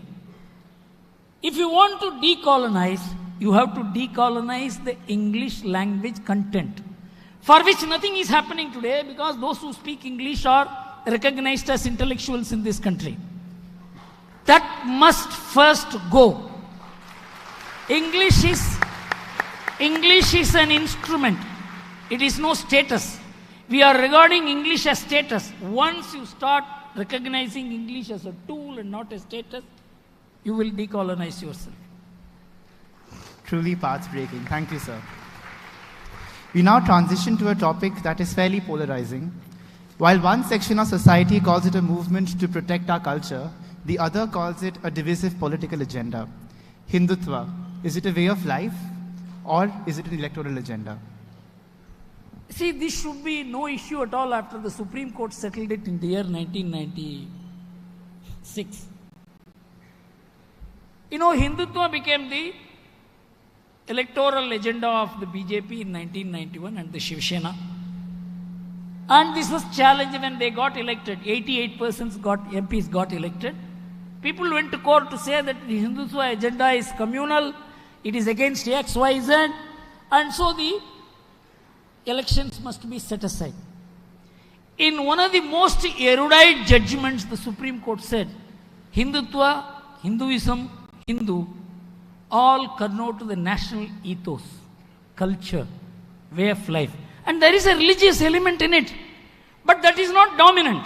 This is most important. In Hinduism, belief is different from the way of life. In fact, many people do not know. There are 6 Hindu darshanas, out of which 3 do not believe in God. They believe only in self, Atman. And in fact, not believing in God is not regarded as an atheism. It is actually a person who doesn't believe in dharma who is called an atheist. A way of life. This way of life is common to all. Respect for parents, elders, teachers, nature. This is common to all communities in India, whether it is Muslim, Christian, Parsi, Hindu. That is Hinduism. That is Hindutva. It is not some idol. It is not some book. It is not one textbook. So the Hindu political thinkers are divided because of electoral division of India that is rooted in the partition mentality. Just like 1940 partition resolution changed Jawaharlal Nehru and all the Hindu leaders to discard their Hindu identity and begin to embrace the friendship with Islam or Islamic people as the only way to avoid partition. They could not avoid it, but Hinduism which they discarded was discarded in post-independence politics. So that historic mistake is being corrected today. It will take time. You know, when you take a U-turn, and you are going so fast in a particular direction, particularly wrong direction, you cannot turn just like that unless you want to crash. So this is a huge U-turn the country is taking for the last 30, 40 years. Maybe it will take another 10 years, 12 years, but the U-turn is certain. Thank you. Thank you, sir. Our next question. Which investigative battle tested you the most? Did it ignite you or temper your fight for the truth? See, actually it all happened by accident. I never thought I would become a journalist. I investigated first, but no journalist was willing to write what I investigated. And what I investigated has some very, very powerful exposures. So then we discussed 10, 12 journalists we interviewed. None of them was willing to take up the responsibility. They said, no, this is a boring subject. Who will read all this? And this is your investigation. How can I write about it? Then Mr. Goenka told me, Guru, there is no alternative. Only you have to become a journalist. Then how to become a journalist? I used to write very long, I used to show my erudite scholarship by writing long documents. And it is a very different, the complete paradigm shift. He told me something. You see, this is where seed thoughts coming from the most accomplished minds to turn your life. Goenka told me, Guru, the greatest communicator according to Rajaji is one who makes the least intelligent in the audience to understand what he means. Then I began writing articles and called persons who knew nothing about the subject and read it out. If they understood, then my article could be understood by the... That is how the most difficult things which Indian journalism did not see, we could explain in ordinary language at that time, by which by accident I became famous. And by Rajiv Gandhi arresting me, he made me more famous. This has nothing to do with my competence or talent. All this happened by accident, and I enjoyed every moment of it. Thank you. Thank you, sir. Next question. As we know, Bharat unleashed through the Bharatiya approach to development. So what should be the role of institutions like PES University for being the agents of change of the society? You see, we must bring out some well-known facts which have been buried. For example, the Vedas, which is the origin of the Indian civilization, was dismissed as mere poems and some sounds, meaningless sounds. And this should be discarded, and it talks about Saraswati. Saraswati river did not exist. And so the Vedas have no existence. Then the Saraswati river is found to be existing now. And so the Vedas must be talking about something which existed. This is now being accepted. But now you see the more important things. 7 Nobel laureates in science, people like Schrödinger and others, they said the questions which cannot be answered by the modern science can be answered only by Vedas and Upanishads.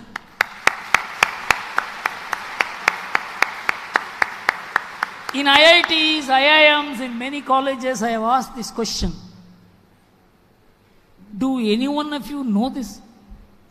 Out of 1,000 students, not even one has raised his hand that I have heard this or read this.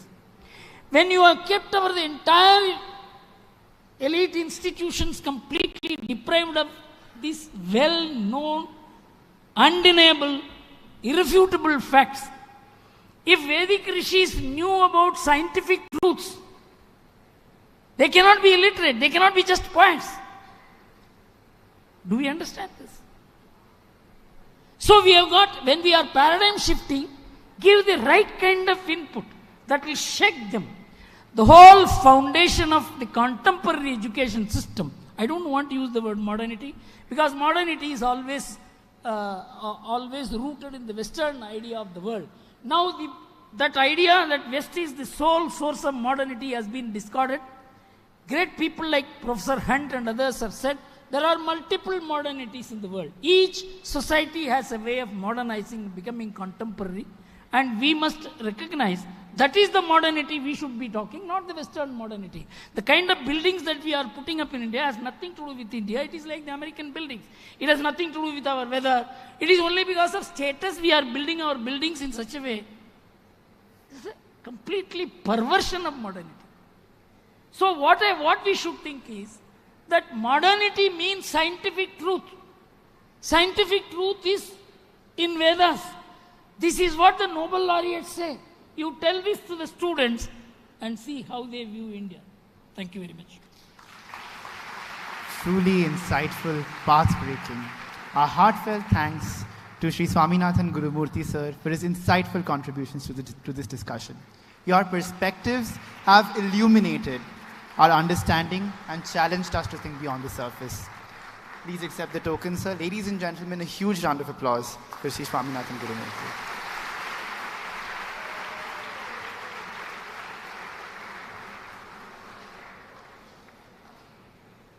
As we prepare to welcome our subsequent speakers, consider this an interlude, a moment to reflect on the significance of the narratives we've just explored.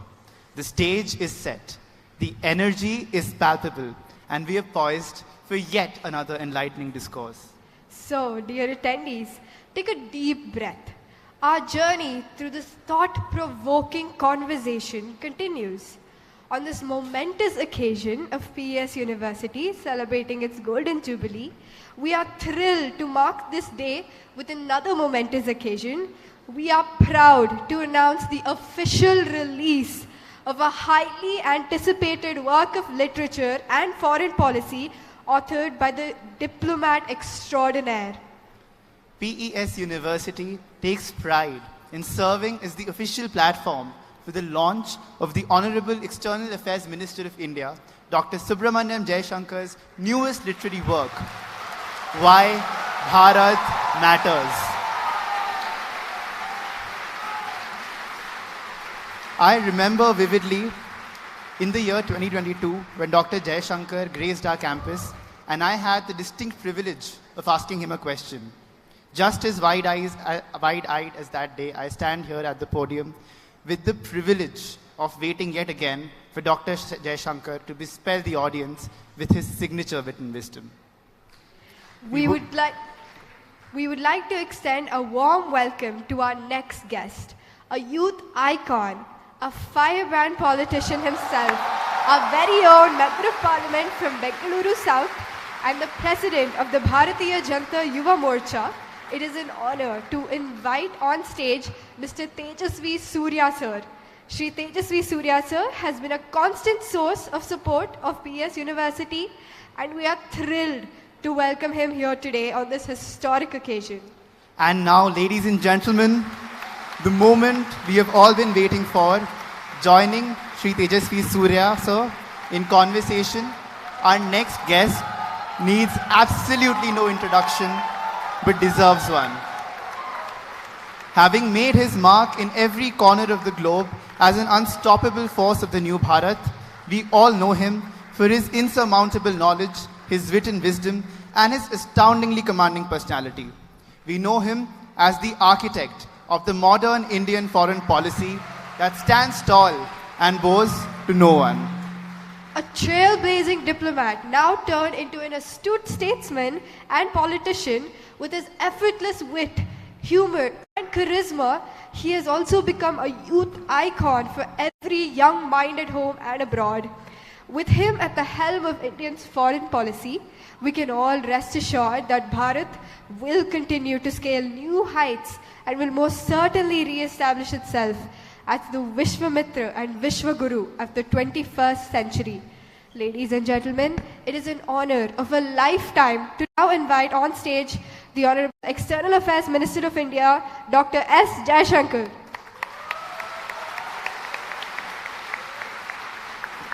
I now hand over the further proceedings to our Honorable Member of Parliament, Shri Tejasvi Suryaji. Thank you so much.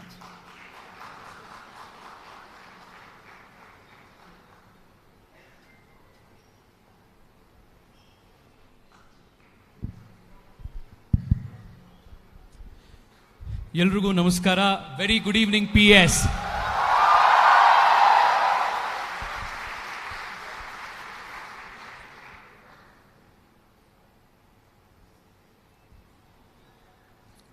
So, I have with me a very interesting book that Dr. S. Jaishankar has authored,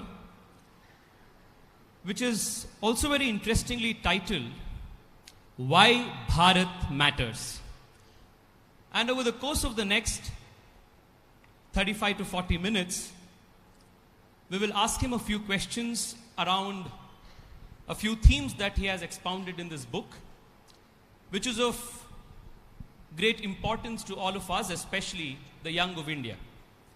So, but before I delve into the very first question about the book, on behalf of all Bengalurians, especially the very aspirational Bengalurians, I want to thank you for fulfilling a very long-standing demand of the people of Bengaluru and people of Karnataka of having here a US consulate.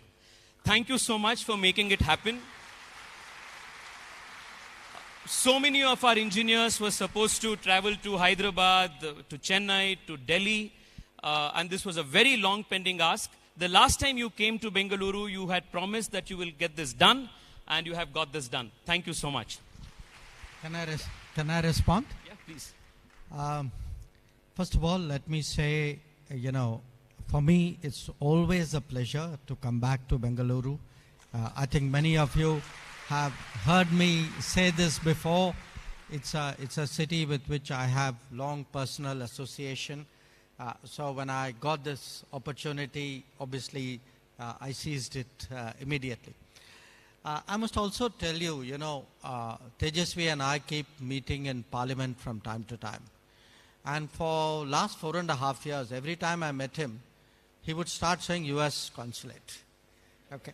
So he's been single-mindedly after me. I think at one stage to deflect him, I sent him to the American ambassador. And that was Ken Juster, I think. And said, go and tell him you have my support. So I did that, sir. Yeah, I know. I'm also really very glad that we could make that decision during the Prime Minister's visit. Certainly, this is today a global city. It is one of the great centers of tech in the world. And I think it's very natural there should be a US consulate. So having now got that approved in principle, I will now go back and remind Ambassador Garcetti that he needs to set up shop here fast. Thank you so much. Sir, I had the opportunity to read this book over the last few days. This book is of interest to any young person who is interested in world affairs. There is a lot of economics in this. There's a lot of geopolitics in this. There's a lot also, interestingly, Ramayana in this. Because most of the episodes of current geopolitics, the developments in the world theater that you describe, there's an allegorical reference that you make to episodes from the Ramayana. You quote episodes of Jatayu, of how resurgent India, you compare it with the self-confidence that Hanuman explored. So the question is, why did you... I have a twofold question rather, because your previous book was titled The India Way, and the new book is Why Bharat Matters. So why did you make the new book Bharat, while your earlier book was India? What is the significance of the change in the connotation? And second, what is the significance of the allegorical references to Ramayana and geopolitics in this book? I think one of the reasons why I shifted from the India way to why Bharat matters is actually what has happened to all of us in the last 5 years. In the last 5 years, we have become much more self-confident, much more self-aware, much more impactful on the world. I mean, just think back over the last few years.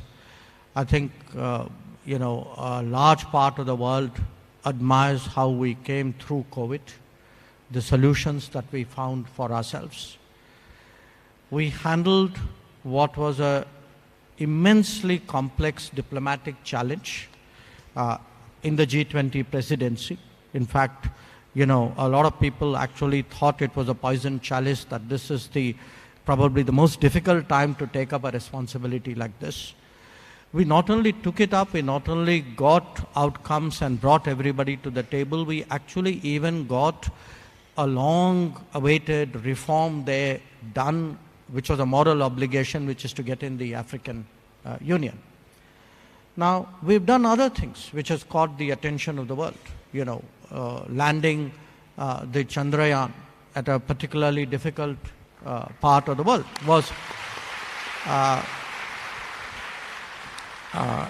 some of you may have heard me say this before. We were actually at the BRICS summit for that. And that evening, through the day, obviously we were waiting for the moment. Then when it happened, the Prime Minister left the meeting and went to his room. In the evening, you had about 45, 50 presidents and prime ministers, because apart from the BRICS leaders, a lot of the African leaders and the Asian leaders were there. And I can tell you, the talk was on what we had done, but not just on what we had done. The inspiration and the hope and the sense it gave to other countries that, one of us has done something like this, and that means actually there's a possibility for all of us. So the idea of India as an exemplar, I think that's something which the younger generation particularly needs to appreciate.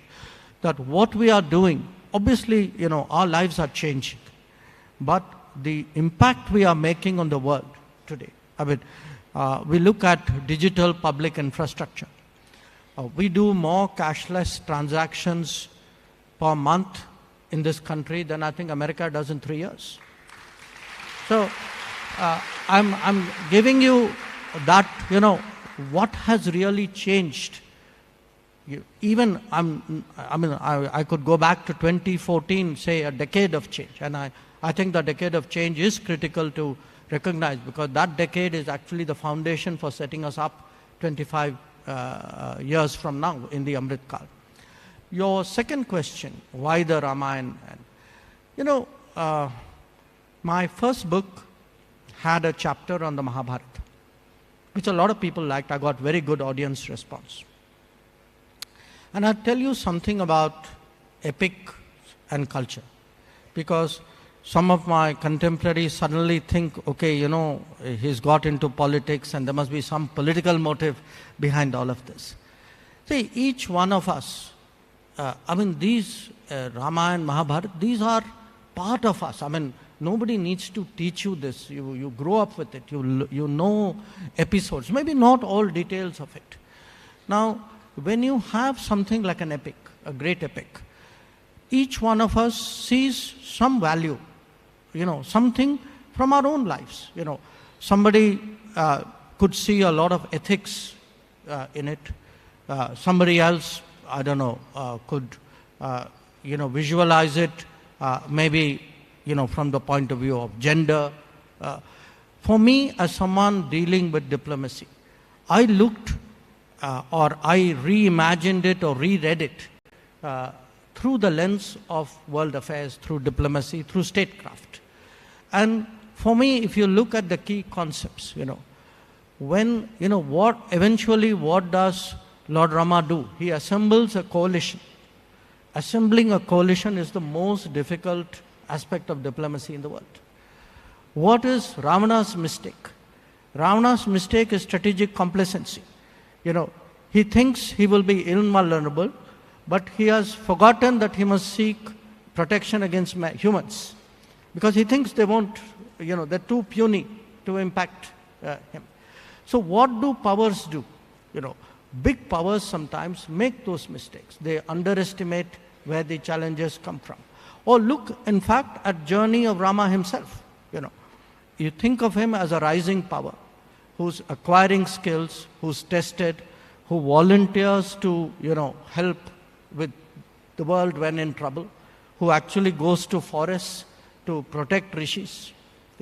This today we would say is he's actually gone into global commons to do global good. I mean, that would be the parlance with which we would use it today. And in the case of Hanuman, that Hanuman, was cursed to be forgetful. And as he actually does more and more, he discovers his strength. And that, I think, is what is happening with us today. We are discovering ourselves, and because we are discovering ourselves, that is why I use the word Bharat. Thank you, sir. That makes, especially at a time when India is rediscovering its civilizational roots and is coming and approaching the world stage in a more reassured manner. The reference to the book, the reference to ourselves as Bharat, has a very important civilizational context as well. The other chapter in the book that I personally thought of as very important for a lay audience, as a Aam Nagrik or a Samanya Nagrik, is this chapter that you title Foreign Policy and You.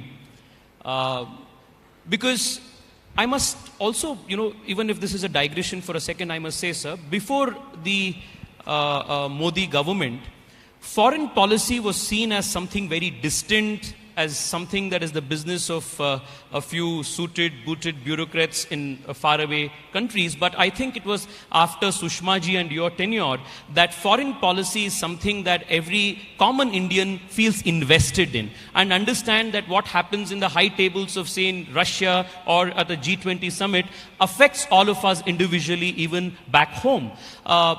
To just give you the example from the perspective of Bengaluru, the last visit of the Prime Minister to the United States was a big draw for the city of Bengaluru. We got the US consulate. We got the International Battery Company to start a plant in Devanhalli with an investment of $800 million.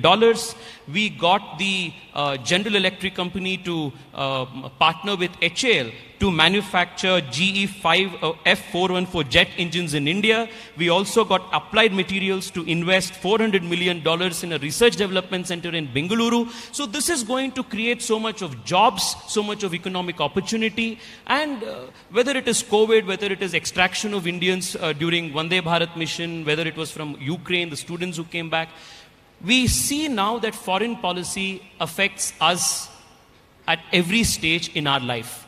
Could you expound more on how a common Indian, Aam Nagrik, must invest himself and see foreign policy, and what you do at those high tables at G20 or a COP26 or COP27 matters to the common Indian's life? Okay. Let me give you 2-3 examples to sort of give a more rounded sense of your answer to your question. One, let's talk of a Samanya Nagrik, okay? It could be a blue-collar worker, okay? A blue-collar worker, let us say, in the Gulf. Now, what happens when a blue-collar worker has a problem where they don't have the resources, they don't know where to go, where they sometimes go not particularly helpful, Now, look at the kind of numbers today, because we have to understand today, when I said, India has changed, and particularly changed in the last decade. There are today roughly 34 million Indians and people of Indian origin who live across the world. Roughly half are our nationals and roughly half are not. Okay. A very large part of them are blue-collar workers. By the way, a very large part of them are students. There are, I think, about 1.2 to 1.3 million students out at any given time. Okay. Now, is it not the, if we are going to speak about, rise of India, we are becoming influential, our time is coming. Is it not the basic duty of a state, of a country, of a government to look after its citizens? Okay.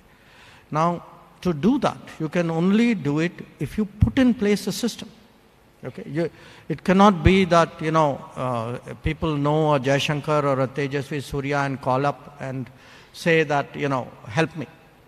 There must be, in fairness, for efficiency, for scale, there must be a system by which people in distress outside, people in need outside, can turn to the government. This is today the expectation of the average person. And by the way, it doesn't have to be necessarily a blue-collar worker or a student. It could even be any one of you tomorrow as a tourist. It could, when COVID happened and borders closed and flights stopped, we could have actually, during COVID, after all, we brought back 7 million people.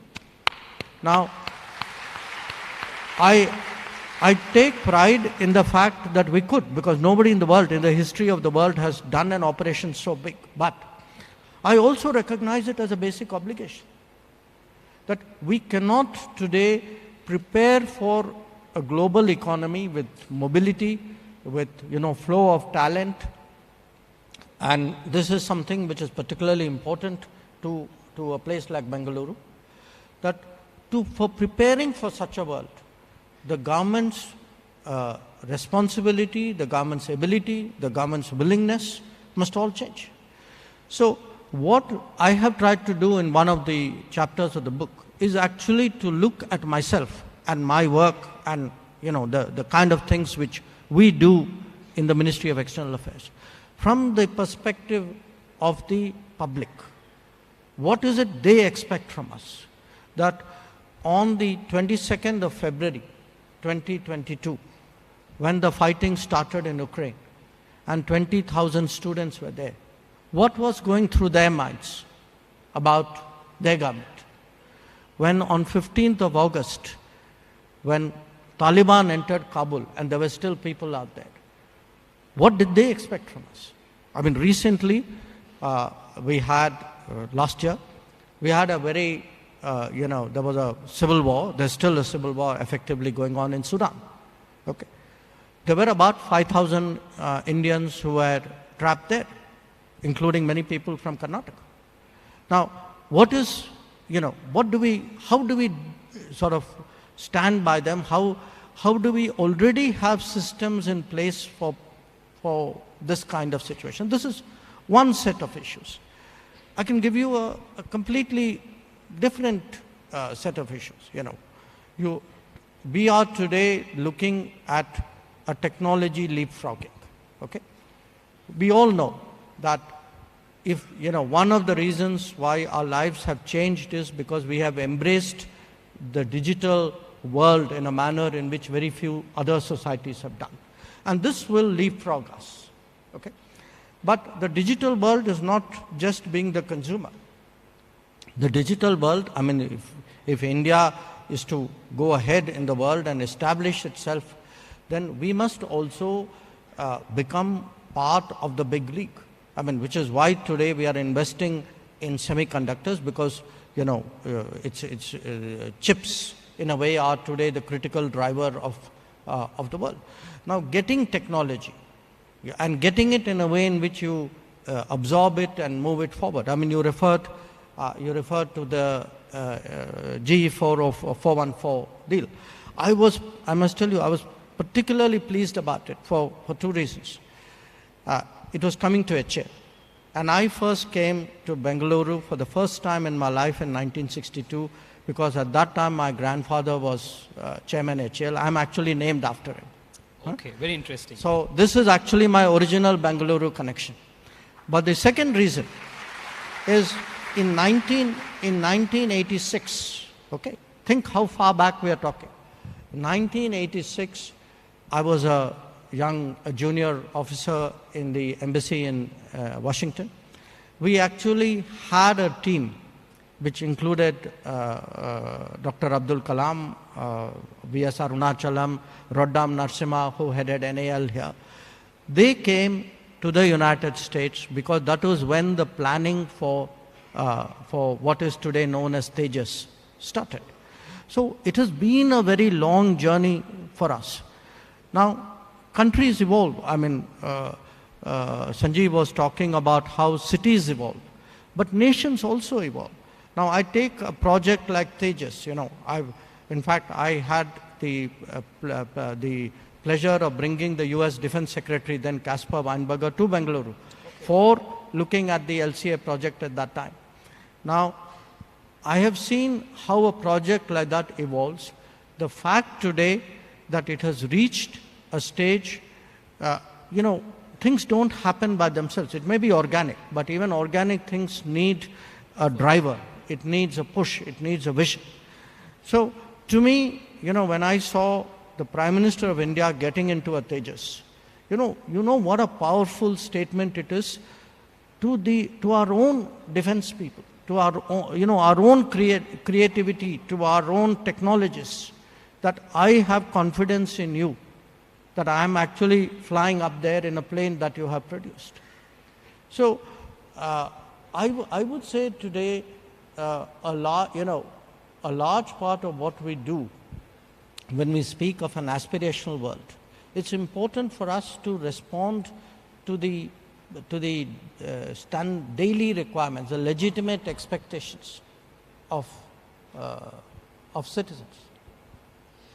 So I think the sense of security that you spoke of is something that the common Indian is experiencing every day. And we saw Twitter and Instagram erupt in joy after the tunnel workers in Uttarakhand were evacuated and rescued.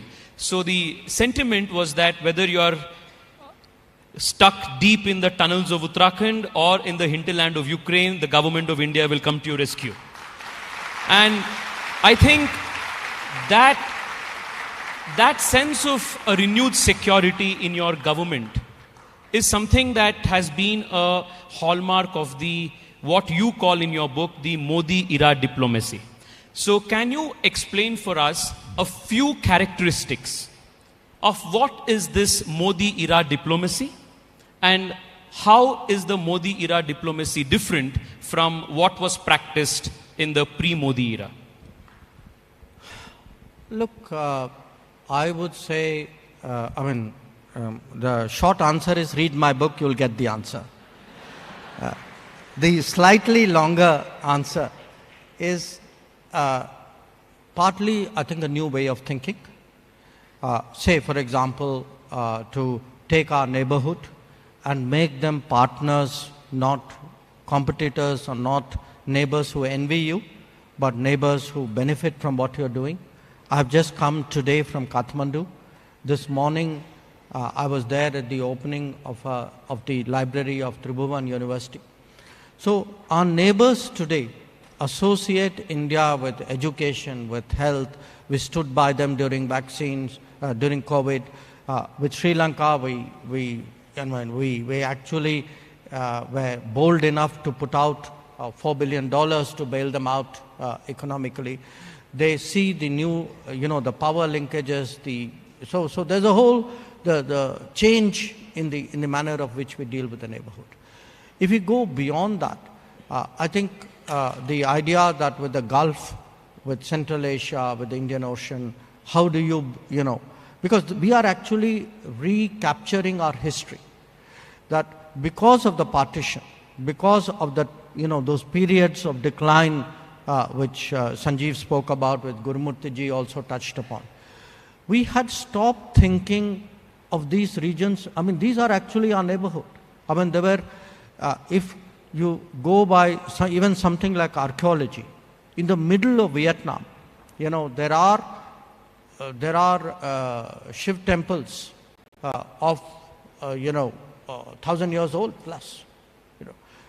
In fact, as you follow the trail all the way to the east coast of China, you can see really how much our cultural and obviously our economic and possibly political activity is extended.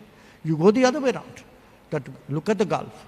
You know, till the 60s, even 70s, the Indian rupee was legal tender in some of these countries. So what had happened was somewhere we kind of let go of these connections. We had a narrower, smaller view of ourselves.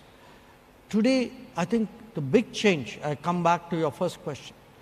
We are today, spreading our wings. We are making a difference to the world. And the world actually wants, a country, a power like us today to balance out what are the established powers. And most important, at the big league, we are today holding our own.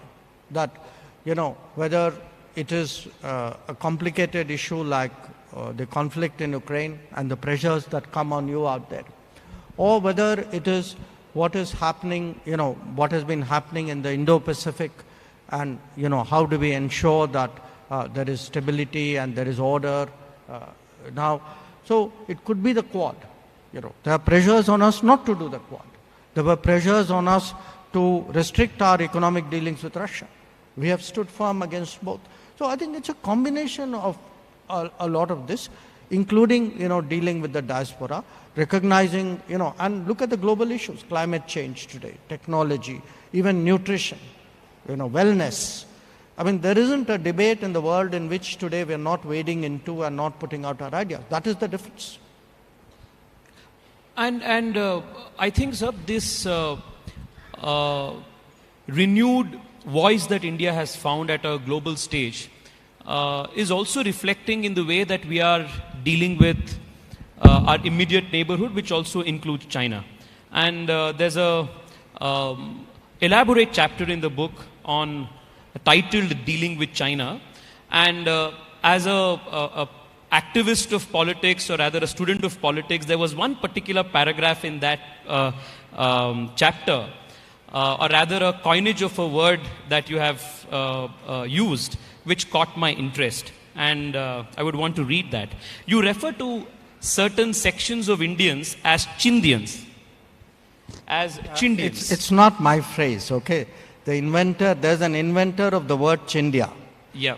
As a hint, I will tell you he's in some other political party, but I'll stop there. And he also hails from Karnataka. Huh?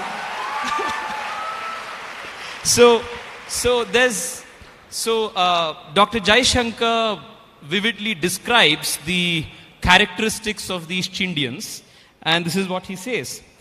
It is the actions more than the articulation of these Chindians that are of deeper concern. By consciously underrating the China challenge, any sense of preparation in India was undermined till the change of 2014. The neglect of the border infrastructure was paralleled by an unwillingness to accelerate industrialization and create deep strengths. Even now, Make in India endeavors are attacked by them while ostensibly expressing concern at the trade imbalance with China. The combination of politics, policies and populism lowered our national guard and still continues to target our national morale. Not surprisingly, this is about as far as we can be from the traditions of realism. So there's a sense of, my understanding is that the shift that has taken place post-2014 in the way we are dealing with China is that we are dealing with China with a perspective of a more realistic perspective than any romantic ideas or idealistic ideas about how it should be. Two comments. One, look, in politics, it's natural that everybody will try to outdo their competitors in terms of the strength of what they say. Okay? So I think people should always test words against record, against actions. So, you can stand out there and say, I'm the strongest, bravest, toughest guy out there. I would ask the question, okay, great. So let's see what happened, what actually was the impact on the ground. To me, in my book, I've used two examples. One, who actually prepared on the border. Okay. Now, on the border, there was a school of thought, a very dominant school of thought till 2014, saying if you leave your borders facing China, unprepared and undeveloped, that's the best defense you can have. Okay. So, now, in fact, the earlier Defense Minister A.K. Antony articulated this on the floor of the Parliament. Now, when you actually get into crunch time, what happens? You got to send your troops up there. Now, if you have decided that you're not going to develop the border, or even if you're going to develop it, very frankly, your heart is not in it. You're not giving it the priority. You're not deploying the best technology. You're not pushing people to do that. So, if you ask me, finally, look, the current government will say we are stronger. The previous government will say, no, we are stronger. That's a debate that will happen in politics. But look at the cold facts. Today, the border development budget per year has gone up roughly from about 3,500 crores a year to almost 15,000 crores, okay, per year. If you look at the road building, the speed of road building, the tunneling, the bridging, we are actually looking at 2x, 3x, 4x improvements. So if today we have been able to send and maintain troops out there, which we have done in those large numbers since 2020, it was only possible because actually on the ground you made a difference. Now that's on the border. I would say look at something much more basic. All of us today are troubled by the fact that there's a big trade deficit with China. Why are we being flooded with these Chinese goods? Okay. The best way of not being flooded with Chinese goods is produce Indian goods. Okay. So to produce Indian goods, what should you do? You should first push for Make in India. Now, if the stand is, Make in India is not possible, it's a Jumla, whatever you call it.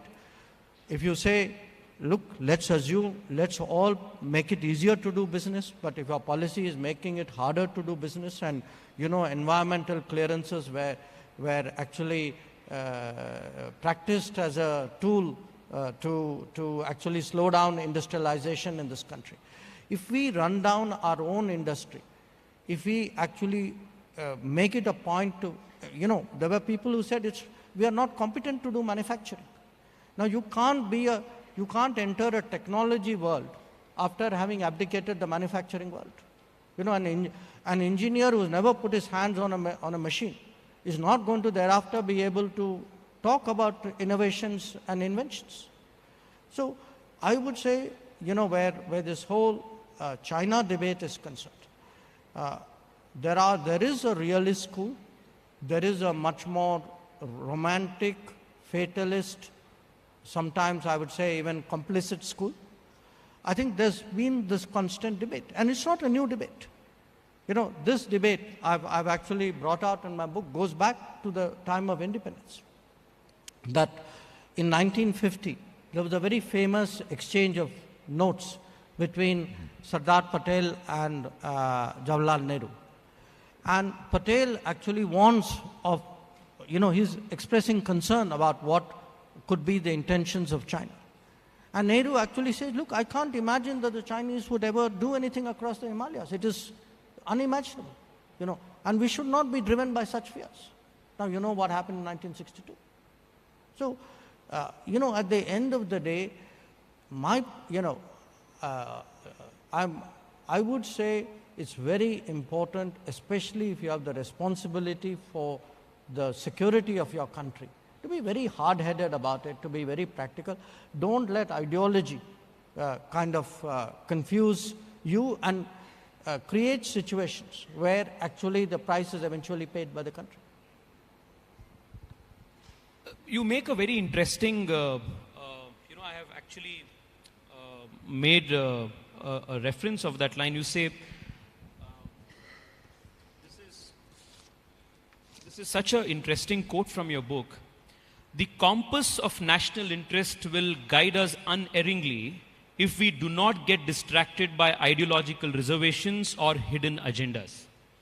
And I think in the penultimate chapter where you answer the interesting what-ifs of history, where you try to understand what were the political discourse at the time of India making these important decisions, say vis-a-vis China, vis-a-vis US, vis-a-vis Pakistan. You draw a lot from the correspondences that Sardar Patel had with Nehru, his positions on not just China, but are dealing with both Israel and the United States. You also make reference to what was Ambedkar's position with respect to our foreign policy as a whole, and how anxious and worried he was about the direction of the foreign policy that the country took in the very initial years. You also speak about Shyama Prasad Mukherjee and his position on India, China, and India and Pakistan. And there was one particular incident that you referred to, which I was also not aware of, which took place right after we referred erringly the matter of accession to the United Nations. And you also mentioned how Canada and Belgium and a couple of other countries, Western countries at that time, UK primarily, tried to undermine the India position, and there was a sleight of hand. I would want you to explain, because like me, the audience is a young generation audience, and we are not very conversant of these details. This was something new for me as well. So if you could explain, the difference in the perspective of, say, Sardar Patel, Ambedkar, and Shyama Prasad Mukherjee, and what exactly happened, the Jammu Kashmir thing, the UN reference, and the role of UK, Canada, and Belgium at that time. Sure. Look, you know, what happens in history is that countries, governments make choices. We grow up thinking that those were the natural choices. They were the only choices, because those choices were made. Over a passage of time, they become like principles of our policy, of our behavior.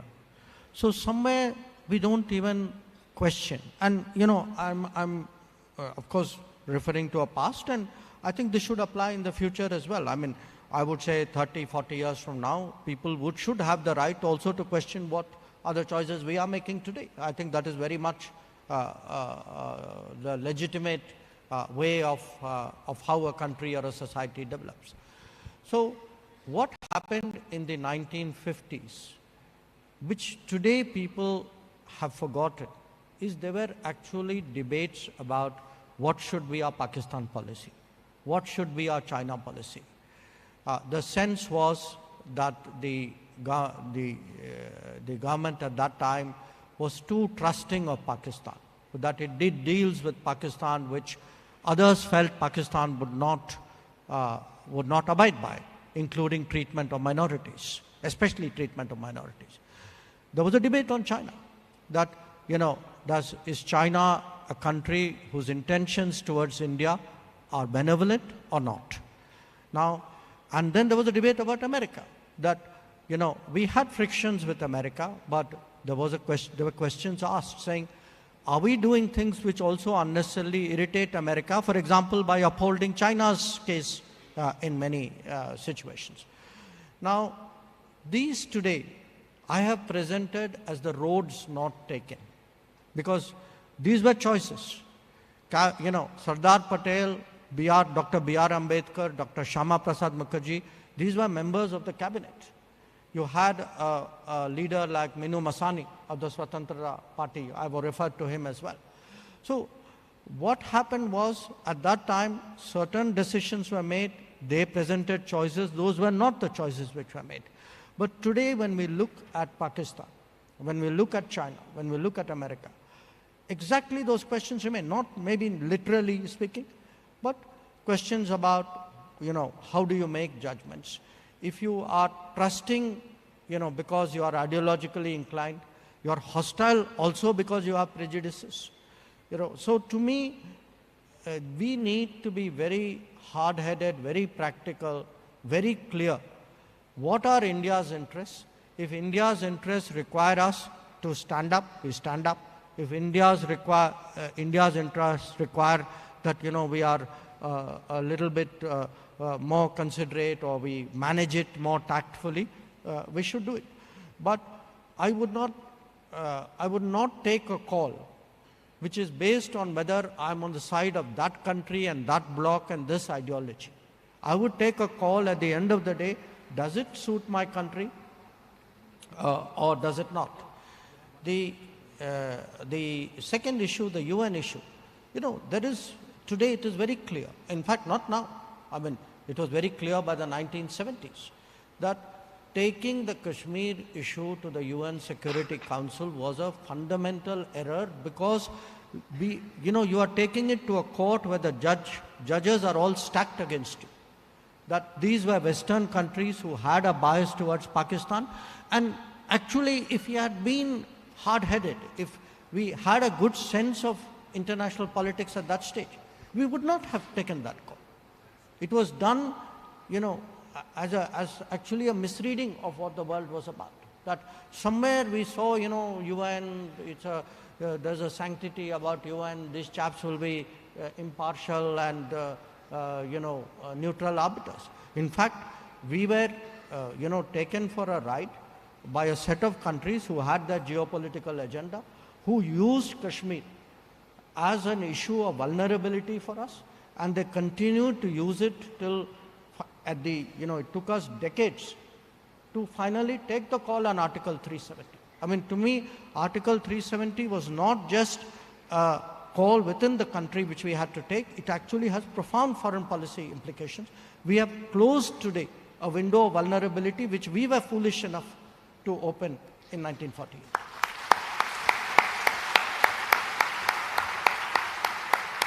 So while you make references to the past and discuss the roads that we could have taken but we did not take, you also make very insightful observations about the present and the future.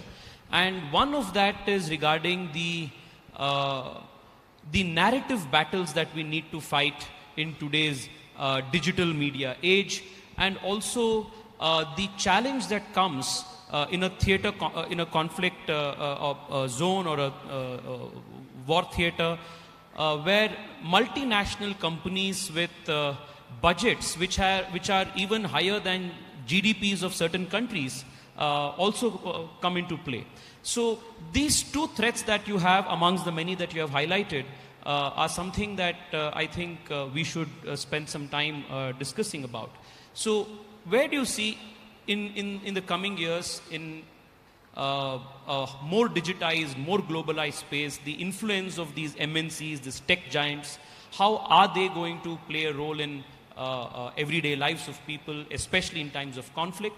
And two, the narrative battles. We see the New York Times commenting about India. You see some other agency coming out with a survey and giving India a much lower ranking in the democracy index than Pakistan. And that's a narrative war that we need to battle. In fact, on the press freedom, I think they gave us a lower ranking than Afghanistan. Yeah. So, but look, I think, the narrative, the battle of narratives is something we should expect, because in different ways we are defying the entrenched narrative. It's happening in different domains. It happens in politics. It happens even in business. After all, ratings, when you rate a country, you are determining the cost of interest for that. So you're actually affecting them by your judgment. And when you actually drill down, as our friend often does, you will find out that the basis for how judgments are made are often very, very subjective. So what we have seen, and this is something it's been steadily building up for the last 10 years. I expect it to reach a crescendo in the first 6 months of this year. You don't need to guess why. And as elections come closer, we will get, if you are if it looks like it's going a way in which the narrative drivers don't like, they will actually start to attack the process. Now, we've seen that before. You know, they will attack Supreme Court, they'll attack Election Commission, they will EVMs. Even the common sense of voters, you know. So look, that's the way the game is played. Now, we have to, you know, we are sort of big boys and girls now. I mean, we've got to figure this out and we have to fight back. So I don't think we need to keep taking it, you know, as though there's someone superior out there on whose judgment we all live. I think we need to call them out. And that is part of this whole, you know, the narrative contest. On the technology issue, I think it's far more complex because you have, you know, from the, I would say the market-based economies. Today you have these big giants, I mean behemoths, who have the kind of clout and influence which are bigger than many countries too. And it's something which we have to factor in because international relations as a subject, I mean, some of you would be studying it.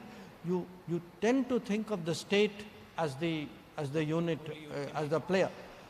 Whereas now you have players bigger than states who are not states.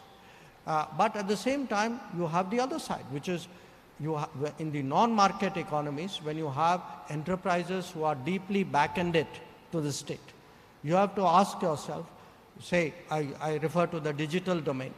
Would you trust your data with players who are back-ended out there and you know some parts of that back-end?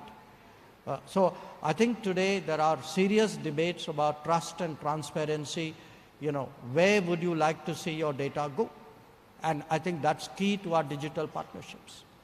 So before I open the floor to audience questions, there's one interesting line that you write in the book, which of course caught my excitement. The whole country, of course, is waiting for the 22nd of January for the inauguration of the Bhavya Ram Mandir in Ayodhya. And so in the book, you write that this excitement is not something that just the Bharatiyas are sharing, but this is also a matter of excitement deep in South Korea, in Southeast Asia. So if you could expound on how the construction of the Ram Mandir is being seen from outside of India. You know, I think it's important, especially for young people who travel and those of you who travel abroad, to go to those places where our cultural imprint historically has been very, very strong. Then you will realize that what is happening in India is not something which is, it's you know, the interest, the following is not limited to us. That other societies are following a lot of this because many of them, I mean, you go to, in fact, as once you start moving eastwards from our bound, you can see actually a very, very strong cultural influence. And in fact, the reference I make, if I remember right, is actually to Korea, because in Korea there is a kind of a belief that one of their, you know, that they actually have a connection between their royalty and Ayodhya. So in fact, even in the last few years, as you know, we have seen the revival of Ayodhya. We have actually had Korean participation in cultural programs and presence out there. They take it as a matter of pride. So I would say on 22nd of January that, you know, a lot of people across the world will be looking at what's happening. Absolutely. So let's have some questions from the audience. So there are a couple of questions that the students of PES University have for you that we really hope you'd be gracious enough to answer. It is not every day we get to pick the brains of the top diplomat of the country. Thank you so much for agreeing to do this, sir. Starting off, sir, the world is currently marred by a lot of conflicts, geopolitical conflicts, wars, And during these times, there is an increasing diplomatic pressure on India to pick sides from different countries in the world. But the Indian foreign policy, like you said, always puts India's interests first and always uses this platform to spread peace instead of picking sides. So what are the consequences of India not playing by the rules and not bowing down to international pressure, but putting forth its own point around the world?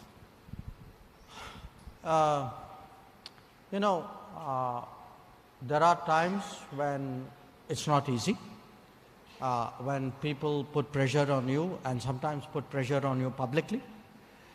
But when you stand your ground and you stand your ground repeatedly, two things happen.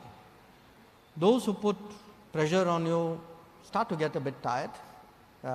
They sometimes back off, or at least they don't do it with the same vehemence. But a lot of other countries come at you and say, we wanted to say that too. And you actually said or took a stand, which many of us wanted to do.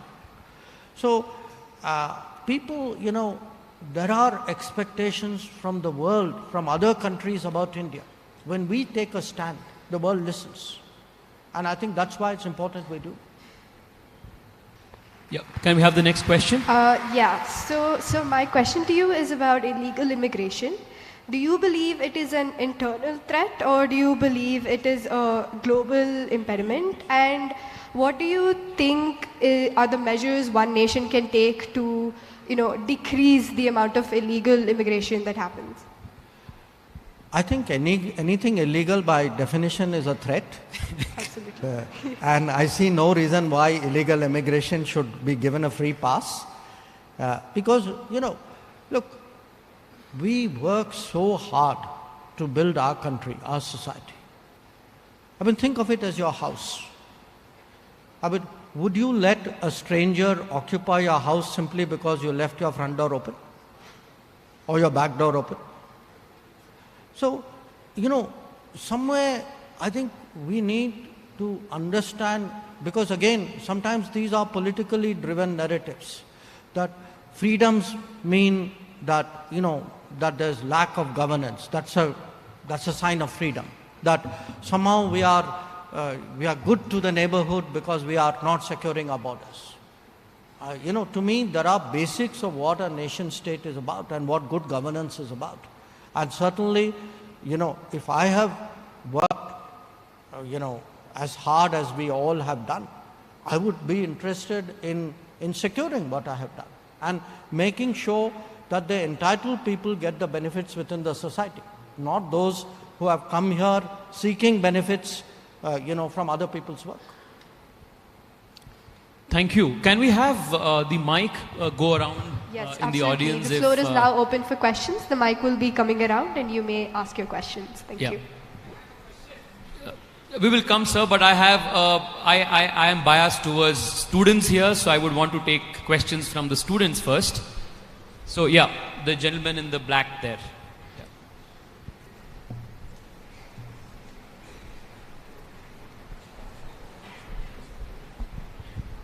So Namaste sir, my name is Sumukha.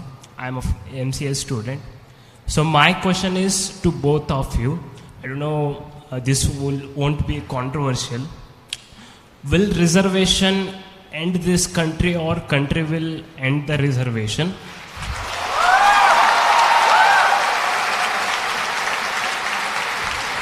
Second question to sir. So we are dependent on United States.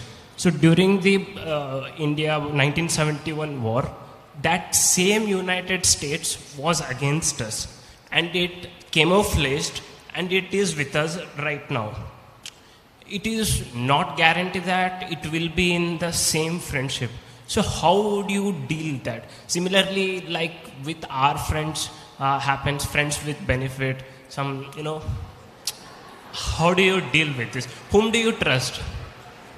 Like, lot of backstabbing happens. So Sure. I'll let Tejasvi answer the first question. I'll do the second. The first rule of politics and the first rule of diplomacy I dare say in front of him, is never to speak when your boss is around. So always let the senior take the question. Okay. I think he answered your first question. So on the second question, look, interests change, countries change. It's not that any country has the same, permanent attitude towards another country, because we all evolve. I mean, if you look at India and the United States, absolutely, I accept that, the United States had policies right from the 1950s and 60s and 70s which were hurtful to our interests. And what they did during Bangladesh was particularly for us unacceptable. But what has happened is, thereafter, other equations have happened in the world. So, my business runs to a large degree on with whom do your interests converge at a particular point of time. I mean, I would give you the flip side of it. The same United States, after all, was also in the 1960s a provider of wheat, especially to a country when we were going through famine. It has been a partner in many of our big infrastructure, in many of our educational institutions, including setting up the IITs.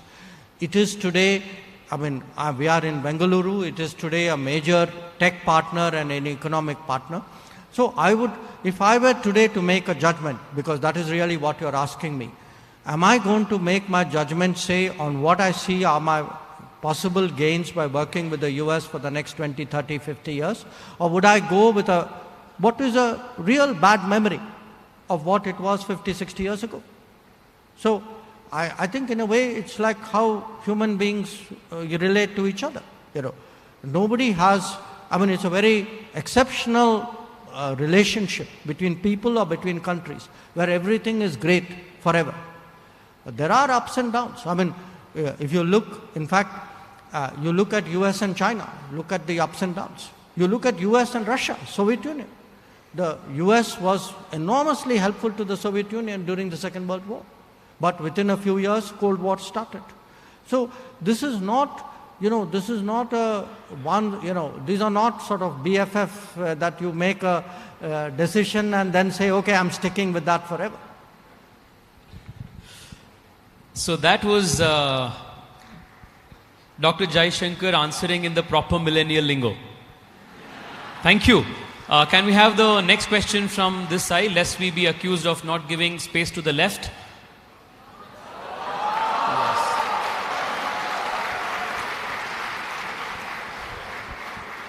I think I need to report this, that you are giving space to the left. Yes. Here it's okay, not there. No. But still, that means that we are in a position to give them space. Okay. Yeah, please, go ahead. Namaste, sir. It is absolutely a privilege to talk to you, sir. I'm Vaishnavi from MBA department. My question to you is, with the rise of regional and ideological movements, how do you see the party system evolving in the next few years? Also, what advice would you give to the young people who are interested in joining politics? You want to be like him? Both of you, sir. No worries. Please. Now, my advice to young people who want to join politics is, you have a model. Thank you. But, our country has seen, I'm, by the way, a student of political science. So I've actually studied politics as a academic pursuit. We have had, national parties, we've had regional parties, we've had identity-based parties. It's reflective of our diversity. My own preference, and obviously that of a very significant part of our country, is a society as pluralistic and diverse as ours needs a national party. because it's only a national party which can actually integrate the totality of, of views, interests, thoughts, and somewhere distill from that what is a national purpose. That if we end up really as a country with, let us say, many regional parties, and we've had periods, I mean, some of you would remember, for example, the 1990s, and we have seen, it's a broadly recognized principle in political science that coalition politics is actually, coalition governments are actually may not be dysfunctional, but certainly are not efficient, are not purposeful, are not impactful. So to me, actually, the fact that in 2014, after 1989, we had a government which had a majority in parliament was actually an enormous change and a very, very welcome change, because that has actually been the driver of all that we have seen for the last 10 years. Thank you, sir. We'll have one last question. Because I'm afraid we are running out of time, so we will have the question from here, if you could please. Is there somebody with a mic there in the first row? There isn't. Okay. Okay, so let's take this question.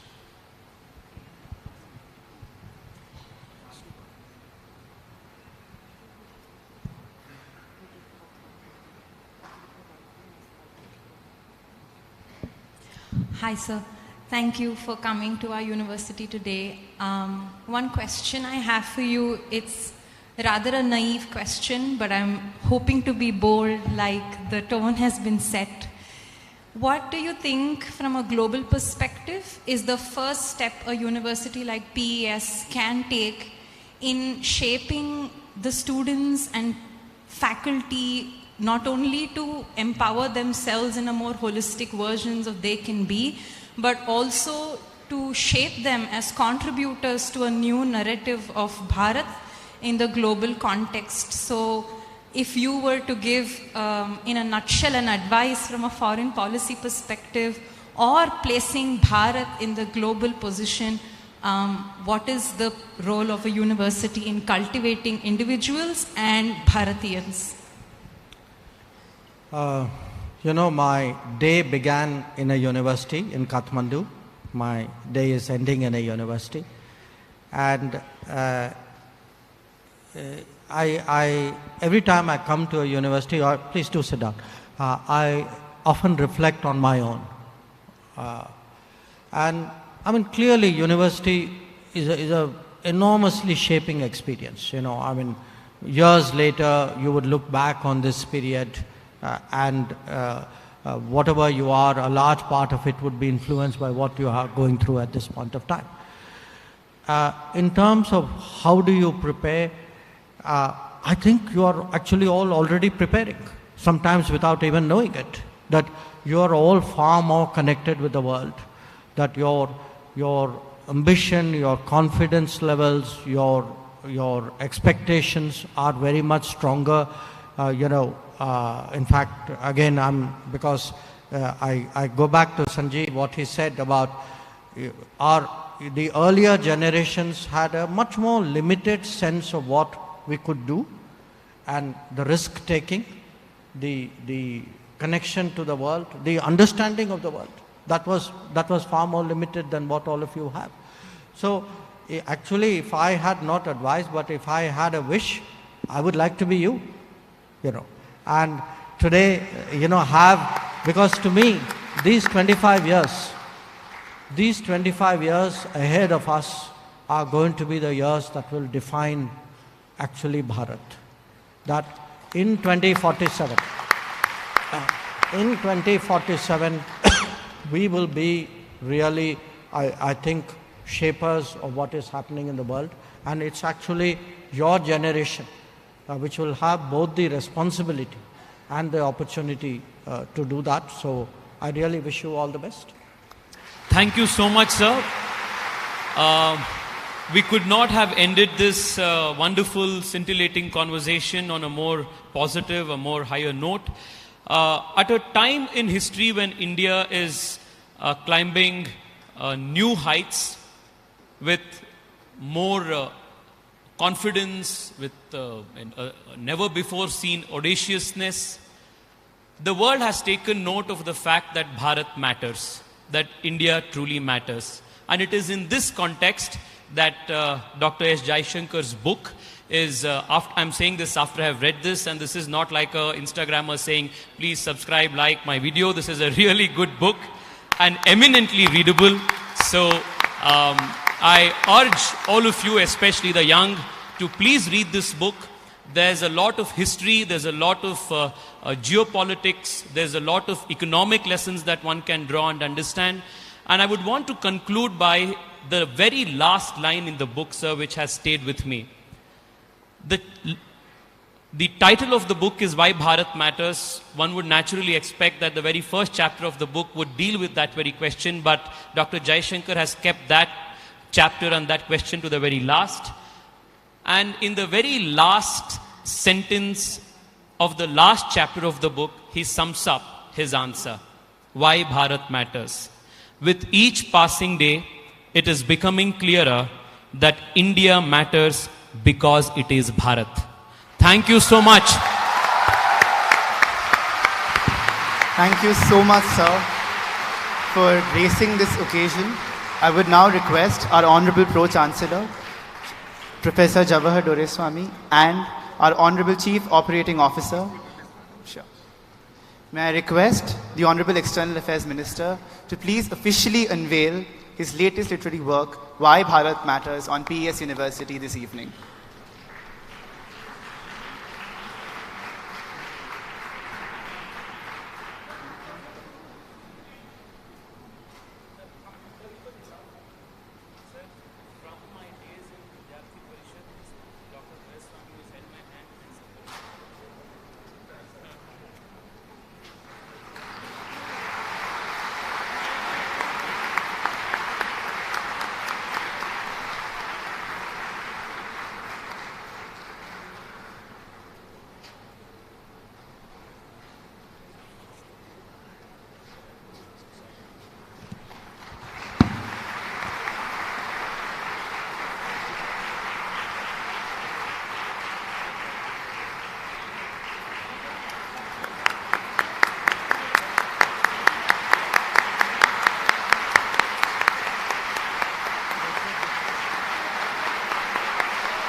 May I now request our honourable dignitaries to please felicitate the Honourable External Affairs Minister and our Honourable Member of Parliament on stage.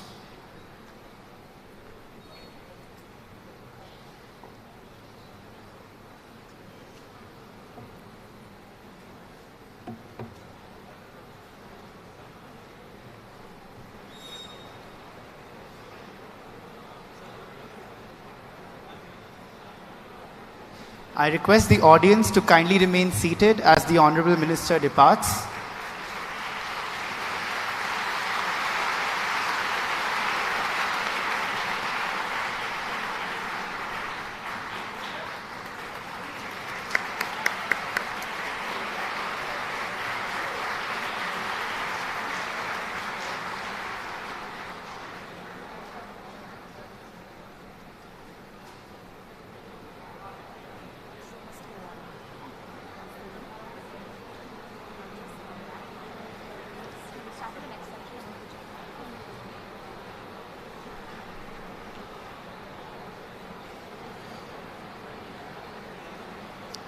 Ladies and gentlemen, while the evening has indeed evolved in a way that has left us all spellbound, there is much left of this glorious evening. Buckle up as we plunge into the next segment of our intellectual soiree, the Young Innovator Talk. We are about to embark on a journey with a trailblazer, a maestro in reshaping the landscape of justice. Hold on to your intellectual hats as we welcome a visionary, a disruptor, and the helmsman of Agami. Our next speaker is not just a CEO. He's a crusader on a mission to revolutionize how we perceive and experience justice. The orchestrator of this symphony of change, the co-founder of Agami, is a man who doesn't just think outside the box, he redefines the entire concept of the box. Please welcome to the stage the mastermind himself, the builder of Agami, Shri Sachin Malhan.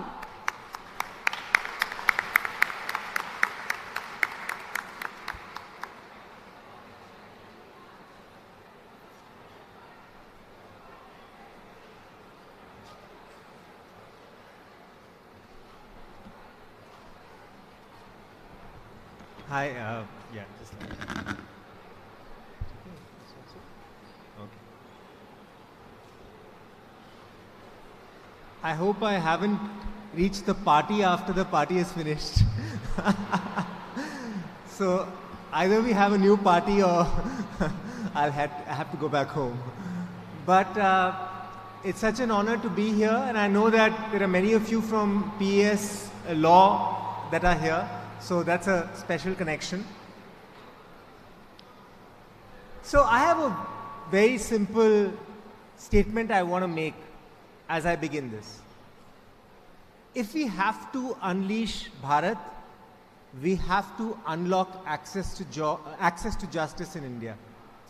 A country cannot truly be free or developed unless it has a working legal system, unless it has access to justice for all its citizens. And I believe that this seems like a really tall order, but I am an optimist.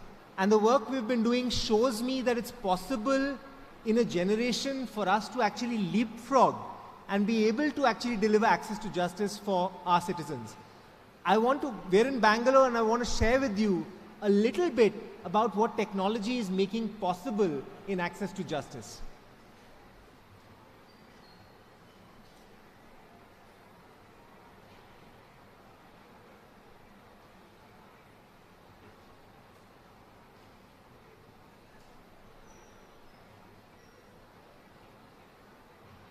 I'll have to wait for just 1 sec for the video to kick off.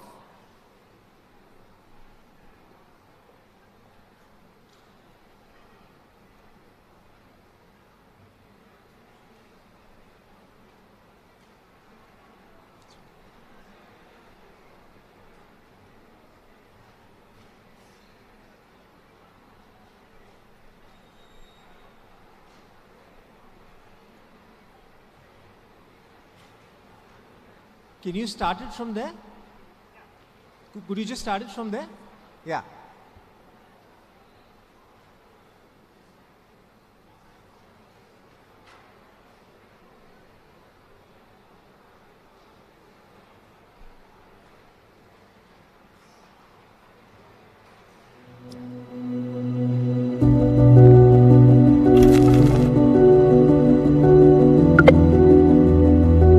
पति कभी कभी बहुत गुस्सा करता है और उसी गुस्सा में मुझे मारता है।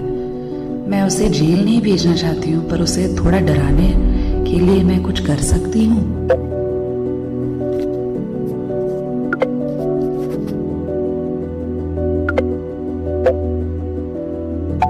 प्रदान की गई जानकारी के आधार पर ऐसा लगता है कि आप घरेलू हिंसा का अनुभव कर रहे हैं। आपको घरेलू हिंसा से महिलाओं की सुरक्षा अधिनियम 2005 के तहत घरेलू हिंसा के खिलाफ सुरक्षा और सहायता का दावा करने का अधिकार है।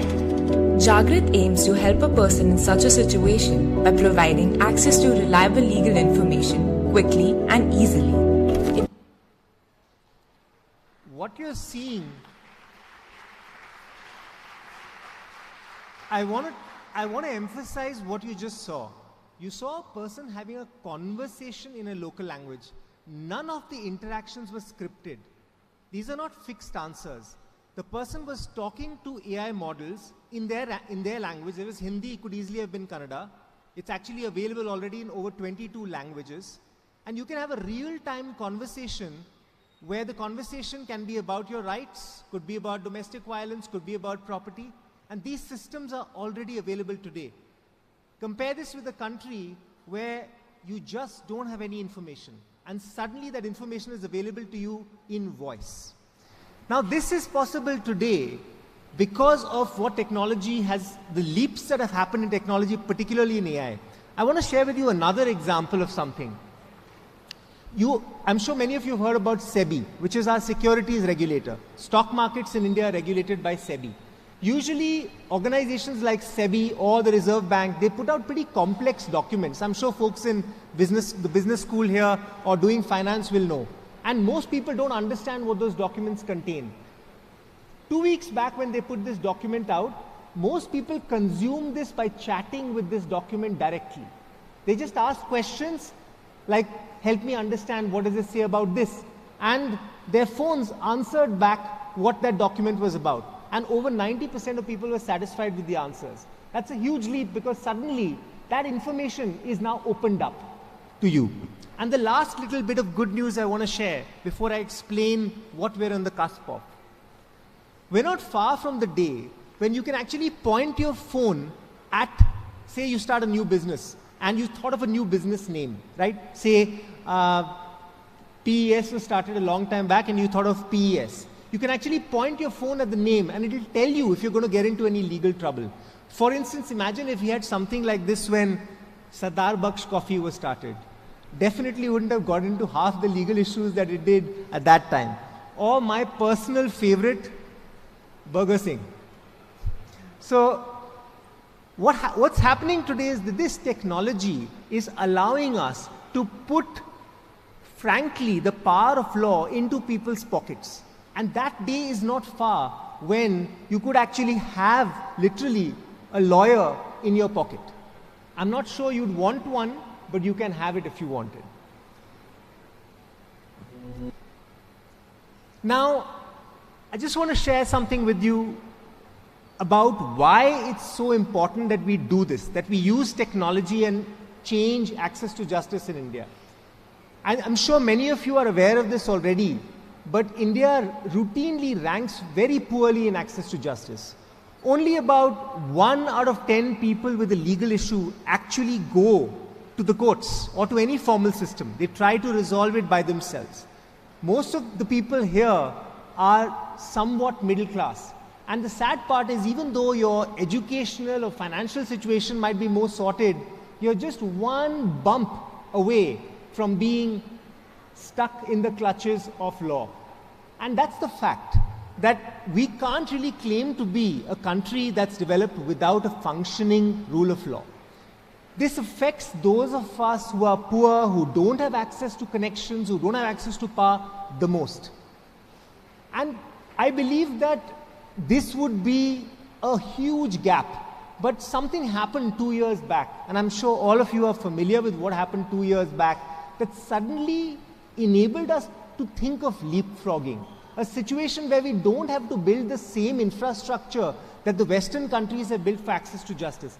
That we can put the power of justice in people's hands. So what happened? The launch of ChatGPT. Us actually seeing what that AI meant. And the world was really excited about people asking questions like, I'm going to Ibiza, what are the good places I should eat at? Or I'm going to Ooty and where should I go? We were forgetting that the same technologies were suddenly doing two things that are really powerful. And I'm going to share with you an example of a project I was part of. We weren't involved with building ChatGPT, but we built something that actually became the story that Satya Nadella, the CEO of Microsoft, ended his keynote at the Build conference with. I'm going to share with you a video of what we built to show what could happen to access to justice with the power of something like ChatGPT.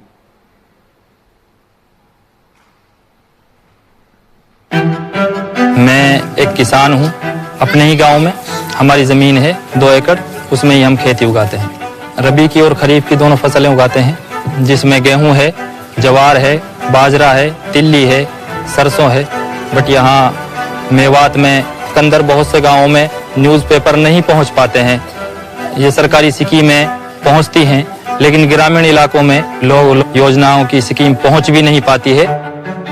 These are all communities living in media dark areas, which means that penetration of traditional media like television and radio is very sparse. There's also literacy challenges, so things like newspapers have a very low access in these areas. In India, we have 22 constitutionally recognized languages, but apart from that, we have more than 100, almost 120 languages. Being able to provide justice to each and every citizen in their own language, it's a challenge, but it's also an opportunity. Jugalbandi is a chatbot that we built to solve two problems. One is this linguistic divide and the technological divide. We collected millions of parallel sentences for machine translation. We collected thousands of hours of data for speech recognition. And then we built state-of-the-art models on top of it using Bhashini speech recognition models and Azure's OpenAI. So these capabilities allows us to understand language, transcribe it, translate it, and also synthesize it back in the form of speech. चाचा you जुगलबंदी है, यहाँ पे हम लिख के भी और बोल के भी कुछ भी जो हमें स्कीम चाहिए, सरकारी योजना है, उनके बारे में जानकारी ले सका। मैं किसान हूँ, मुझे सरकारी योजना कैसे प्राप्त हुई। मेरा नाम जुगलबंदी है। मैं एक असिस्टेंट हूँ जो आपकी सरकारी योजना के बारे में जानने में और उसके लिए एनरोल करने में आपकी मदद करूँगी। तो वहाँ से हमें लिखित में भी और ऑडियो में भी दोनों तरीके से जवाब आया और किस-किस डॉक्यूमेंट्स की जरूरत पड़। So what you see happening is the AI is doing two things. One is doing real-time talk and translation in Indian languages. Real time on your phone using Telegram or WhatsApp. You send a message, sends a message back to you. You send a message, sends it back to you. And the second thing the AI is doing is looking at any source of information, in this case government schemes, in the first case the domestic violence laws, and talking to you like you're a 5-year-old child and helping you understand them. That combination of technologies can be applied to demystifying anything. From asking it to teach you second-year finance in your business school, to government schemes, to laws, to anything. And today, this is going to get rolled out very soon by the Department of Justice for legal aid and legal support for people who want it. Now, you know, as I present this, all of you might be thinking that, wow, technology is amazing. And technology is amazing. As I said, the AI revolution presents us a chance to leapfrog many decades of infrastructure access issues and actually provide solutions to people in their pockets, in the languages they want. In fact, I remember one story which I want to share with you, which was most touching.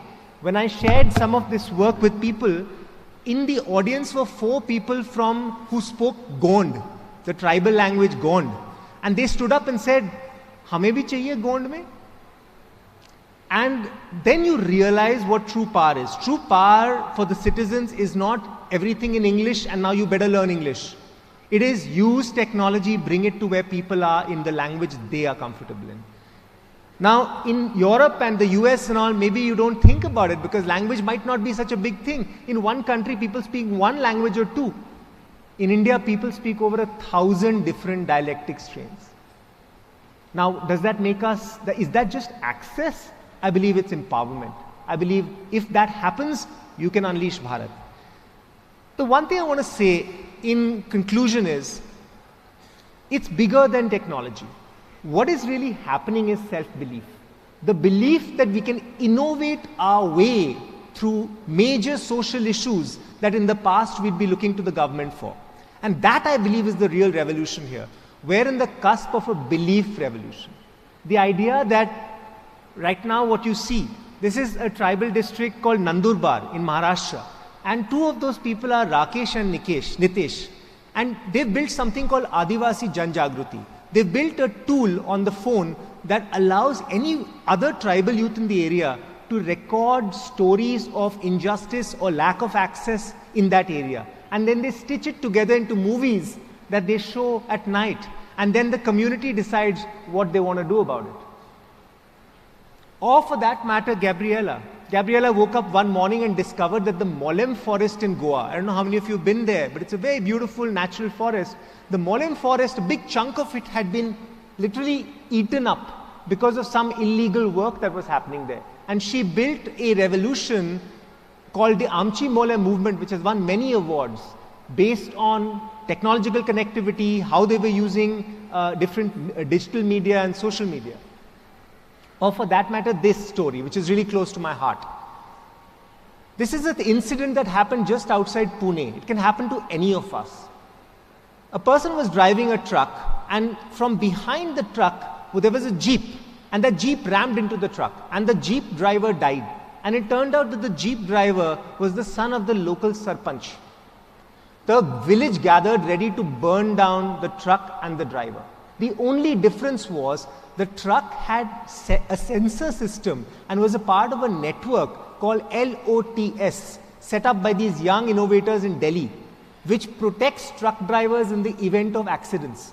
And they were able to find a lawyer within half an hour and within 50 kilometers. And guess from where? The village of the local sarpanch. And that lawyer managed to save the life of this person. Why am I sharing with you these examples?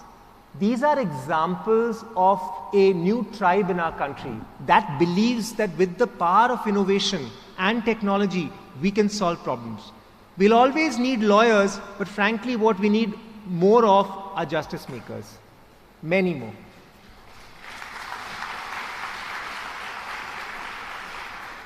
I want to end by saying something about an experience I had this year. Like many of you, I saw Ram Leela after many years. I was in Delhi and I saw a really lovely Ram Leela. And in Ram Leela, there's a really poignant, evocative part, right? When they say that जब जब धरती पे अधर्म बढ़ता है, तब राम जी अवतार लेके आएंगे.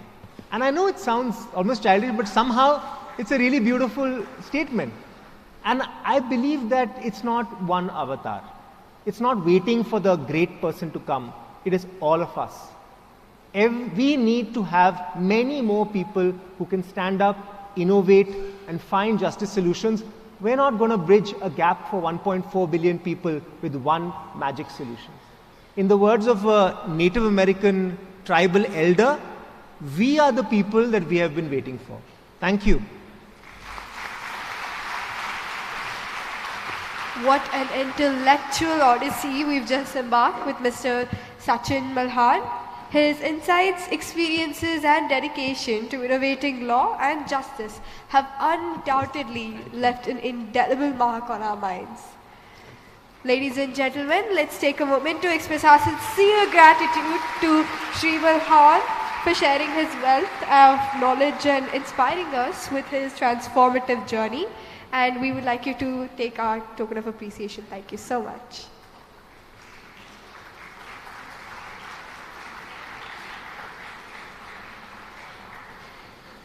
May I now invite on stage Ms. Rituparna Jawahar, the Director for Strategic Initiatives at PES University, to guide us through our next segment.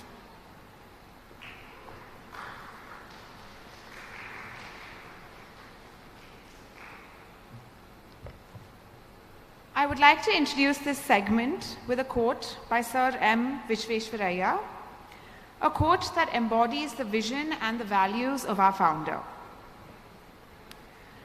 The way to build a nation is to build a good citizen. The majority of the citizens should be efficient, of good character, and possess a reasonable high sense of duty. I would like to present to you an ode to the strong spirit, agile mind, and driving force behind PES, our founder and my grandfather, Dr. M.R. Doraiswamy.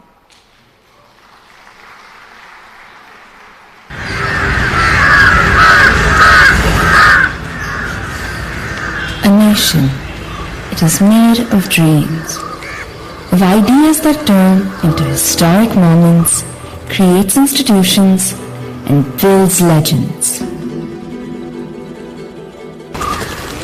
In premier institutions, outstanding students, excellent faculty, and world-class infrastructure have been our tools of success. These dreams take root in perseverance.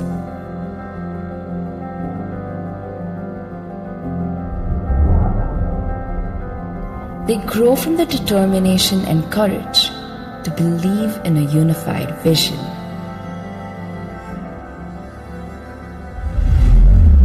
They stem from a solid foundation and unwavering commitment. Amplified by a team that is driven by the same ambition.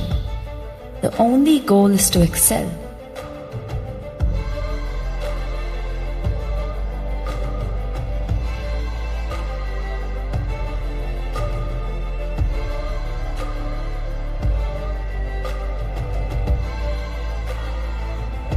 Excel in aspiration, in performance,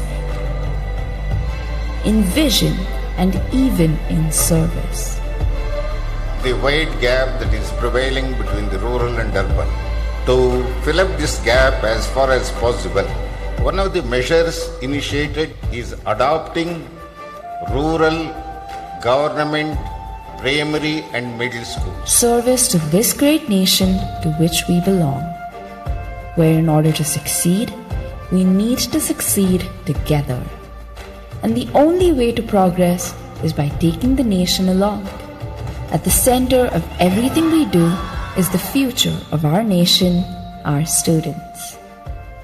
It's for us to make them the best they are capable of being and create change makers. It's on us to design the future, take pride in our roots, and take our nation to the world. It's on us to make a mark, set new standards, and reach beyond the boundaries set for us. Because this is just the beginning of what we are capable of creating. This is just the beginning of a dream we are building together. Learning and growing while we never forget where it all began. It all should start from individual. Mind activity should not harm the society. Have Abdul Kalam, Saram Visheshwaraya as your role models. Grow in the direction. Be great asset not only to your family, but to the society and to the country and to the humanity. Thank you very much.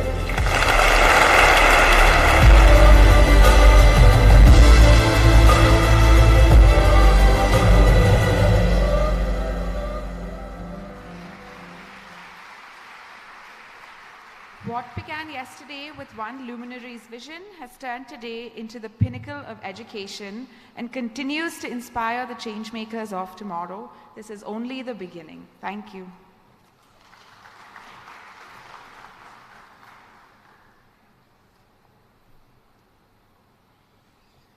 As we continue to unfold the chapters of our intellectual journey today, we are about to delve into a segment that epitomizes the embodiment of success, growth, and the spirit of PES University. Our next segment is about celebrating the remarkable achievements of our distinguished alumni who have soared to great heights in their professional endeavors. These exemplary individuals who are now going to be invited onto the stage once sat in these very places we find ourselves in today, and then went on to scale lofty heights and embody the spirit of PES University by establishing themselves as beacons of inspiration. May I now request our Honorable Chancellor, Shri M.R. Doreswamy Sir, and our Chief Operating Officer, Professor Ajay Kumar Sir, to please come on stage to felicitate these alumni. We now invite our first alumni for the evening, Ms. Smita G., the Regional Director of Human Resources at TUV Rhineland, and is a certified global HR professional with 21 years of experience. As the Regional Director, HR for Asia Pacific, India, Middle East, and Africa, she leads teams across 21 countries, excelling in scaling operations and expanding sites. Recognized with her HR Excellence Award and featured twice in the Emerging Leaders list, MAM has been presented several research papers as well. She actively contributes to discussions organized by the Indo-German Chamber of Commerce.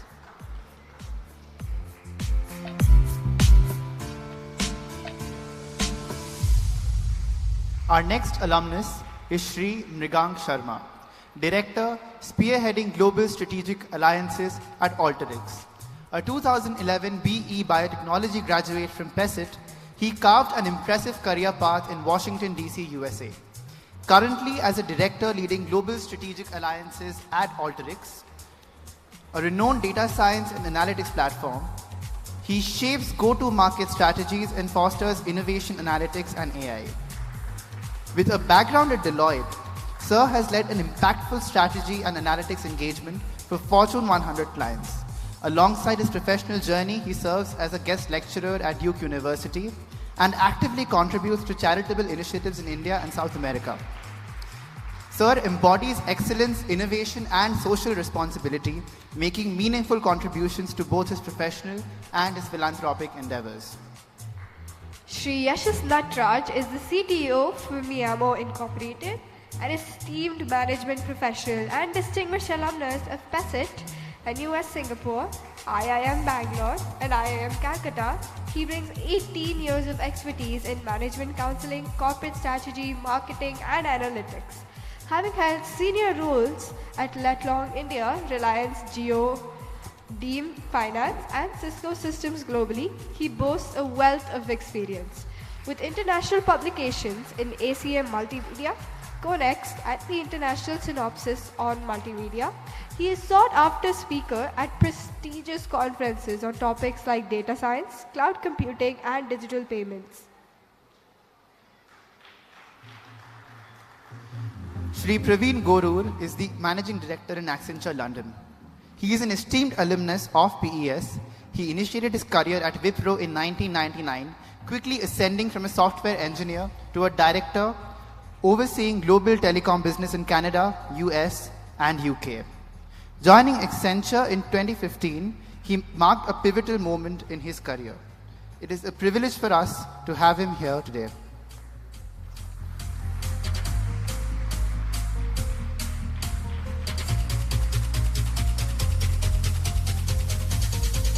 In India, the tapestry of our lives is woven with the threads of family bonds, a fabric of connections that is incredibly valued. Staying connected to this intricate network is what keeps our hearts intertwined. Consider those distance connections that mean the world to us, friends and family scattered across miles. It's a testament to the evolution of our interconnected lives. Our next speaker embodies the spirit of connecting people for good. It's about connecting people in new and meaningful ways, infusing heart and soul into transforming the telecommunications landscape. Ladies and gentlemen, redefining connectivity not just for today, but for the future, it is my pleasure to introduce our distinguished alumnus and our next speaker, Shri Doshi Jayakumar, Managing Director, Corporate Units, Digital and Community in India at the British Telecom Group. With a tenure spanning since 2008, Sir plays a pivotal role in steering the digital transformation and operational capabilities of the British Telecom Group. Before joining the BT Group, he held management positions at Turning Point, Visor Telecom, IBM, and Siemens. An alumnus of IIM Bangalore and PES University, Sir is a frequent speaker at industry events and academic institutions, including IIM Bangalore, Narsi Munji Institute of Management Studies, and the SDM Institute for Management Development, Mysore. It is now my privilege to invite Sir to give the distinguished alumni talk for the day.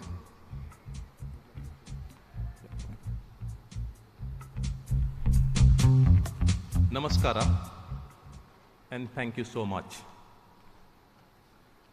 They say you either start with the mother or the guru. And today, I am in loss of words while I have something written down, because it's the guru that has recognized you for what you don't actually deserve, because in every guru there is also a mother. I would offer my deep gratitude and respect to Sir Dr. M.R. Doreswamy, Professor Jawar. I also want to show my gratitude and respect to some of the professors who taught me, and they are still here at the institution. Professor M.V. Satnaran, Dr. Sridhar, Anuradha ma'am, Professor Nitin V. Pujari, Professor Satish, and many, many more. I would fail in my duty if I fail to acknowledge the contributions of lab and admin staff. One of them is still here, Shivana. My fellow alumnus and everyone at PES University who have and continue to build this great institution. Many congratulations on the Golden Jubilee celebration. It's still sinking in. It's an honor and a privilege to be here today. We had the External Affairs Minister, Honorable Member of the Parliament, a young, dynamic leader, who were present here. The thought that one day the institution will consider me worthy of being a distinguished alumni never occurred to me.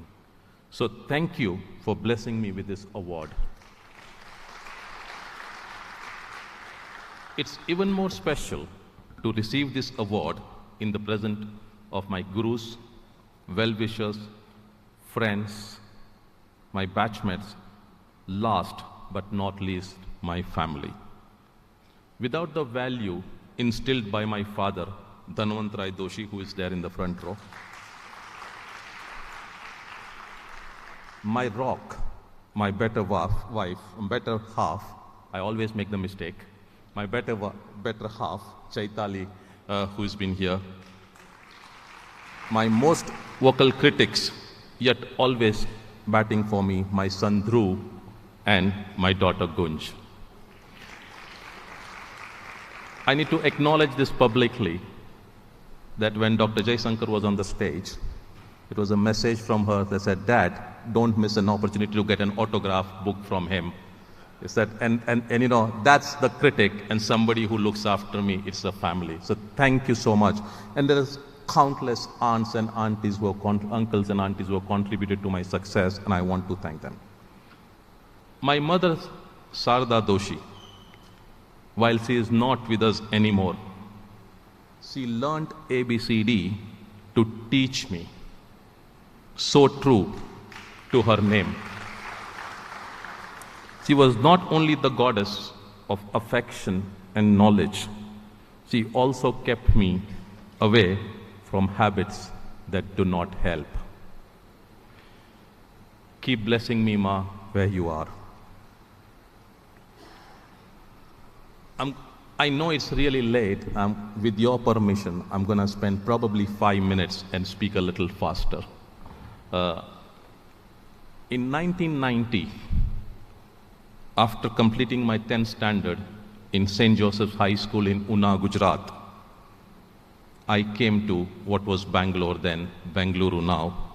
In those days, it was a 48 hours journey, multiple change of transport, and flights were not even permitted in the dreams. From the July of 1990, I have seen Bengaluru grow, and it has helped me grow as well.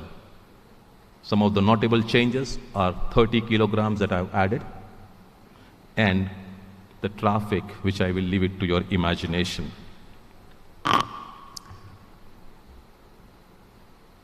They say, what is in store for you, and destiny always looks after you. I joined PES institution, which was then called PSIT or PESIT or PES Institute of Technology, in 1992. After my graduation in the September of 1996, I joined the corporate world and also did my MBA from IIM Bangalore.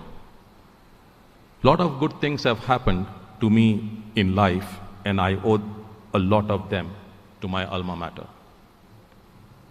Very aptly, the organizers of this grand celebration have chosen the theme of Bharat, that is India, rediscovering its past to inform its future. During the school days, Well, we all know about history. It was a test in memory. With somebody who liked mathematics and science, it was always going to be a test, but a necessary part of the curriculum. However, today, with more whiter hairs, I do believe history is a rich source of wisdom and inspiration. By studying the past, we can gain insights into the present and the future and learn from the success and the failures. Over the next few minutes, I'm going to go over the 4 years that I spent at PES and how it informed my journey. I would not say success. Yesterday, when Mr. Mani was on the stage here, he said, if at first attempt you get success, you're dreaming something, and that really made me thinking. That really changed my script as well, that it's not success, it's a journey, and what I'm sharing is my journey. In 1992, I joined PES to do my Bachelor of Engineering in Electronics and Communication. And I'll be very honest, when I joined, the perception was engineering college was enjoy life, study less, and read notes to get decent marks. And in those days, for enjoyment, we had two options. Those of you who are old Bangaloreans will know. It was a story of two Gandhis, Gandhi Bazaar or Mahatma Gandhi Road. But the third story of Gandhi that I'm going to say is, to enjoy both of them, you needed the right Gandhi Bapuwala note in your pocket. And most of my money was spent in those days getting some of the textbooks xeroxed with what was called as Simon Xerox. Some of you might have not seen it, with those stinking kerosene Xerox, because that was the cheapest thing you can get done with the stipend or the money that you got from the family. And some leftover was then used to buy the anti-allergy tablets, because those kerosene Xerox papers I could not read because I would keep busy sneezing. And I'm sure some of you who are resonating with it have gone through that experience, and mine was no different. Over the last 30 years that I have known PES, the tradition of internal exam at par with the NSEM exam has not changed. I have a personal experience of it, and I know some of the audience who are not here today, they all love those ISAs and ESAs. They swear by it, they love it, they look forward to it. But we were fortunate that we only had 3 of them, and 2 of them counted. 25 marks for internal marks and 100 for external. And I must say this, to the best of the displeasures of my batchmates, I wrote all the 3 when I only had to write the 2. But what it really helped me was prepare for the NSEM exams. And that was the lesson number 1 that has always helped me in my career. And that's maintaining the momentum is key. Never lose the momentum. And then that brings me to the other learning. In 1990, sir, it will be fair to say the campus was 100,000 square foot of area, and this is 1.2 million, just this one block. We had no place to hide. Well, there are a lot of stories I can tell, getting caught doing some things that were not appropriate, and then paying the penalty for it, which were part of the journey and the experience. But honestly, since we did not have the place to hide, we had to perform. And to my surprise, I was the topper of the college in first semester. I did not believe it, because that was not what I started the journey at PES with. In second semester, adu hemed visaya. It was a matter of pride, ijjat ka sawal. So I had to keep up, and I had to top the college again. That was my lesson number 2. Willingly or unwillingly, for good things or bad things, habits can be formed. Now, topping the class was new to me, and I just want to prove that. I had scored 70% in 10th standard, 80% in 12th standard or 80, 81.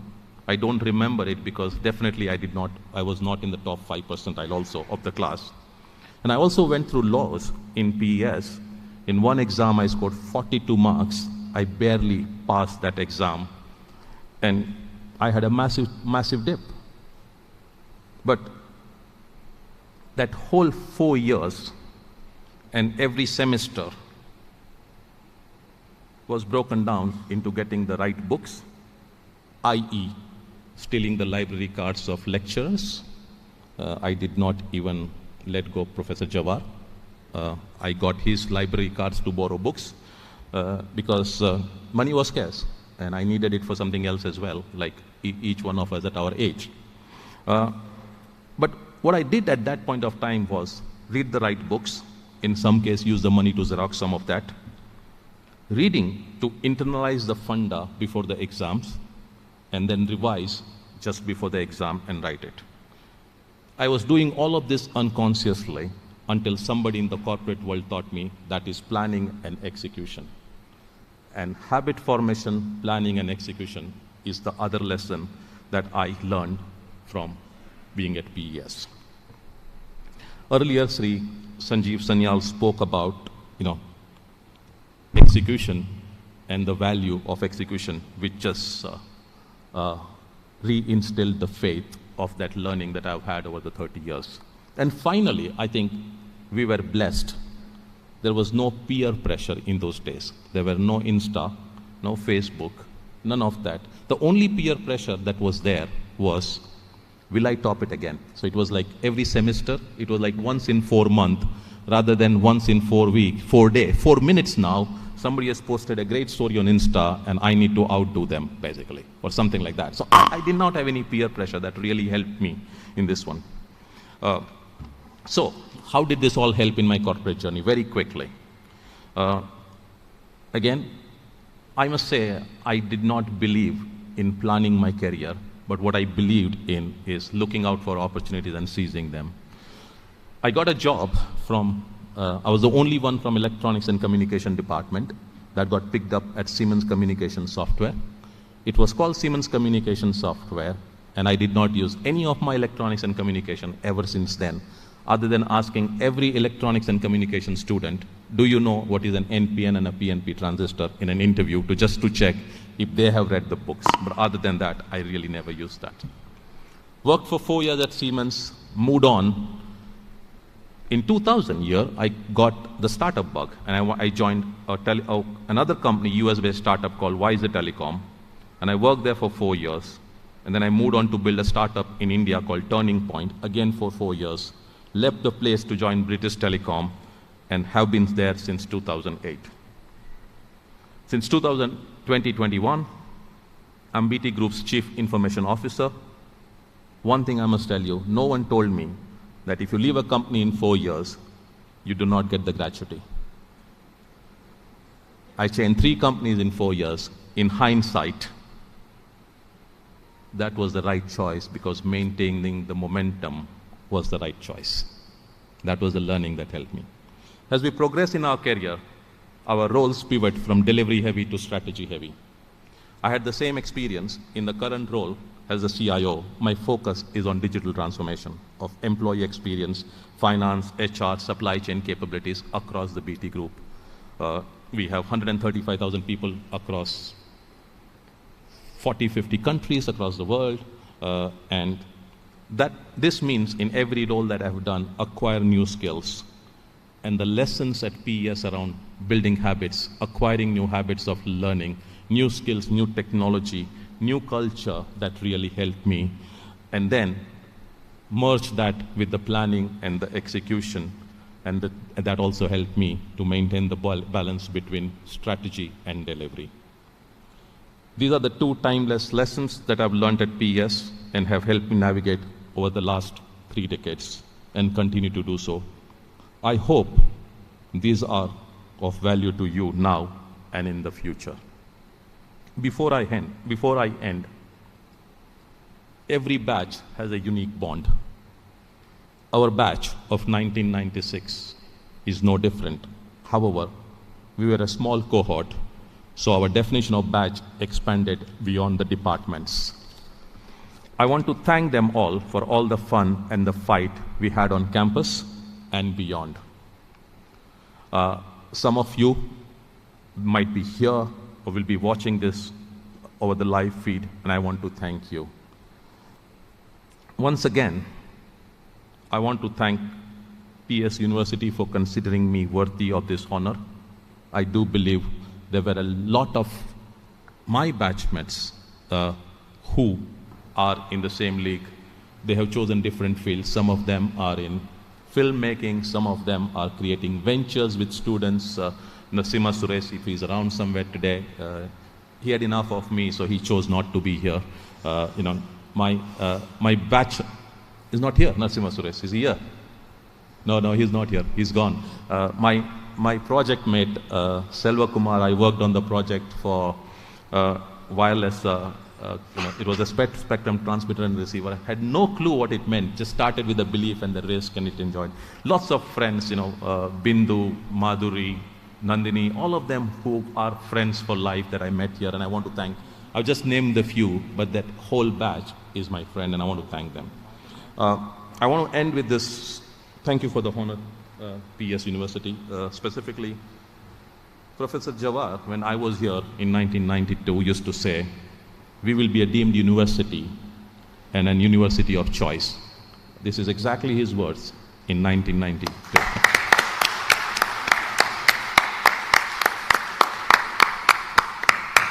I was skeptical. And remember, in 1992 was when, sir, you had come back from the US a couple of years back, used to teach us engineering graphics, so he was our teacher as well. And, as a student, your natural instinct is skepticism. I didn't believe it, right? But having seen the momentum and the winning habits that is in the DNA of PES, next 25 years belong to PES. It is my privilege that I got the opportunity to be part of this great institution, which will only go bigger and better from here. Together, we will inform our future from the rediscovery of our past. Once again, thank you so much for listening to me. Thank you so much for this honor, which has left me speechless. And thank you for everything that you have done for me and you continue to do for me, for a student who has just done his job of coming here and studying for my own benefit and for my own selfish interest. So thank you so much, and wishing everybody the very best. Thank you so much, sir. It was indeed very insightful and inspirational to have you here with us today, to tell us your success story. We would like to sincerely thank the members of the audience for their patient and engaging listening. We would like to thank all the speakers who graced this occasion today and made it one for the history books. Now, without further ado, we don't want to stand in between the audience and the scintillating music by the king of Sufi, Kailash Kher, that awaits all of us in the cricket ground. I would now request everyone to please stand up for the national anthem.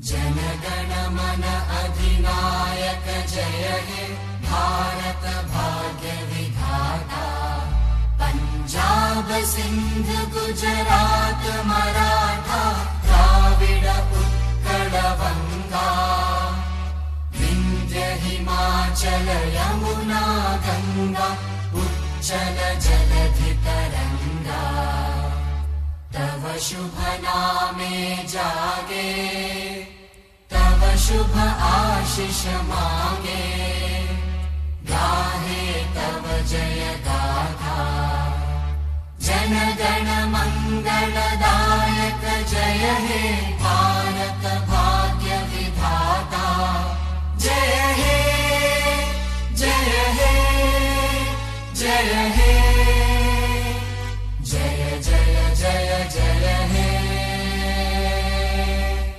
May I kindly request the audience to disperse from the auditorium. Please ensure your belongings are well taken care of. Dinner is being served at the quadrangle. Once the concert with Kailash Kher is over, shuttle buses will be running till the Mysore Road metro station. With it being a rush hour, we request everyone to exercise caution. Thank you. These are your MCs signing off for the day. Have a very good night. Thank you so much.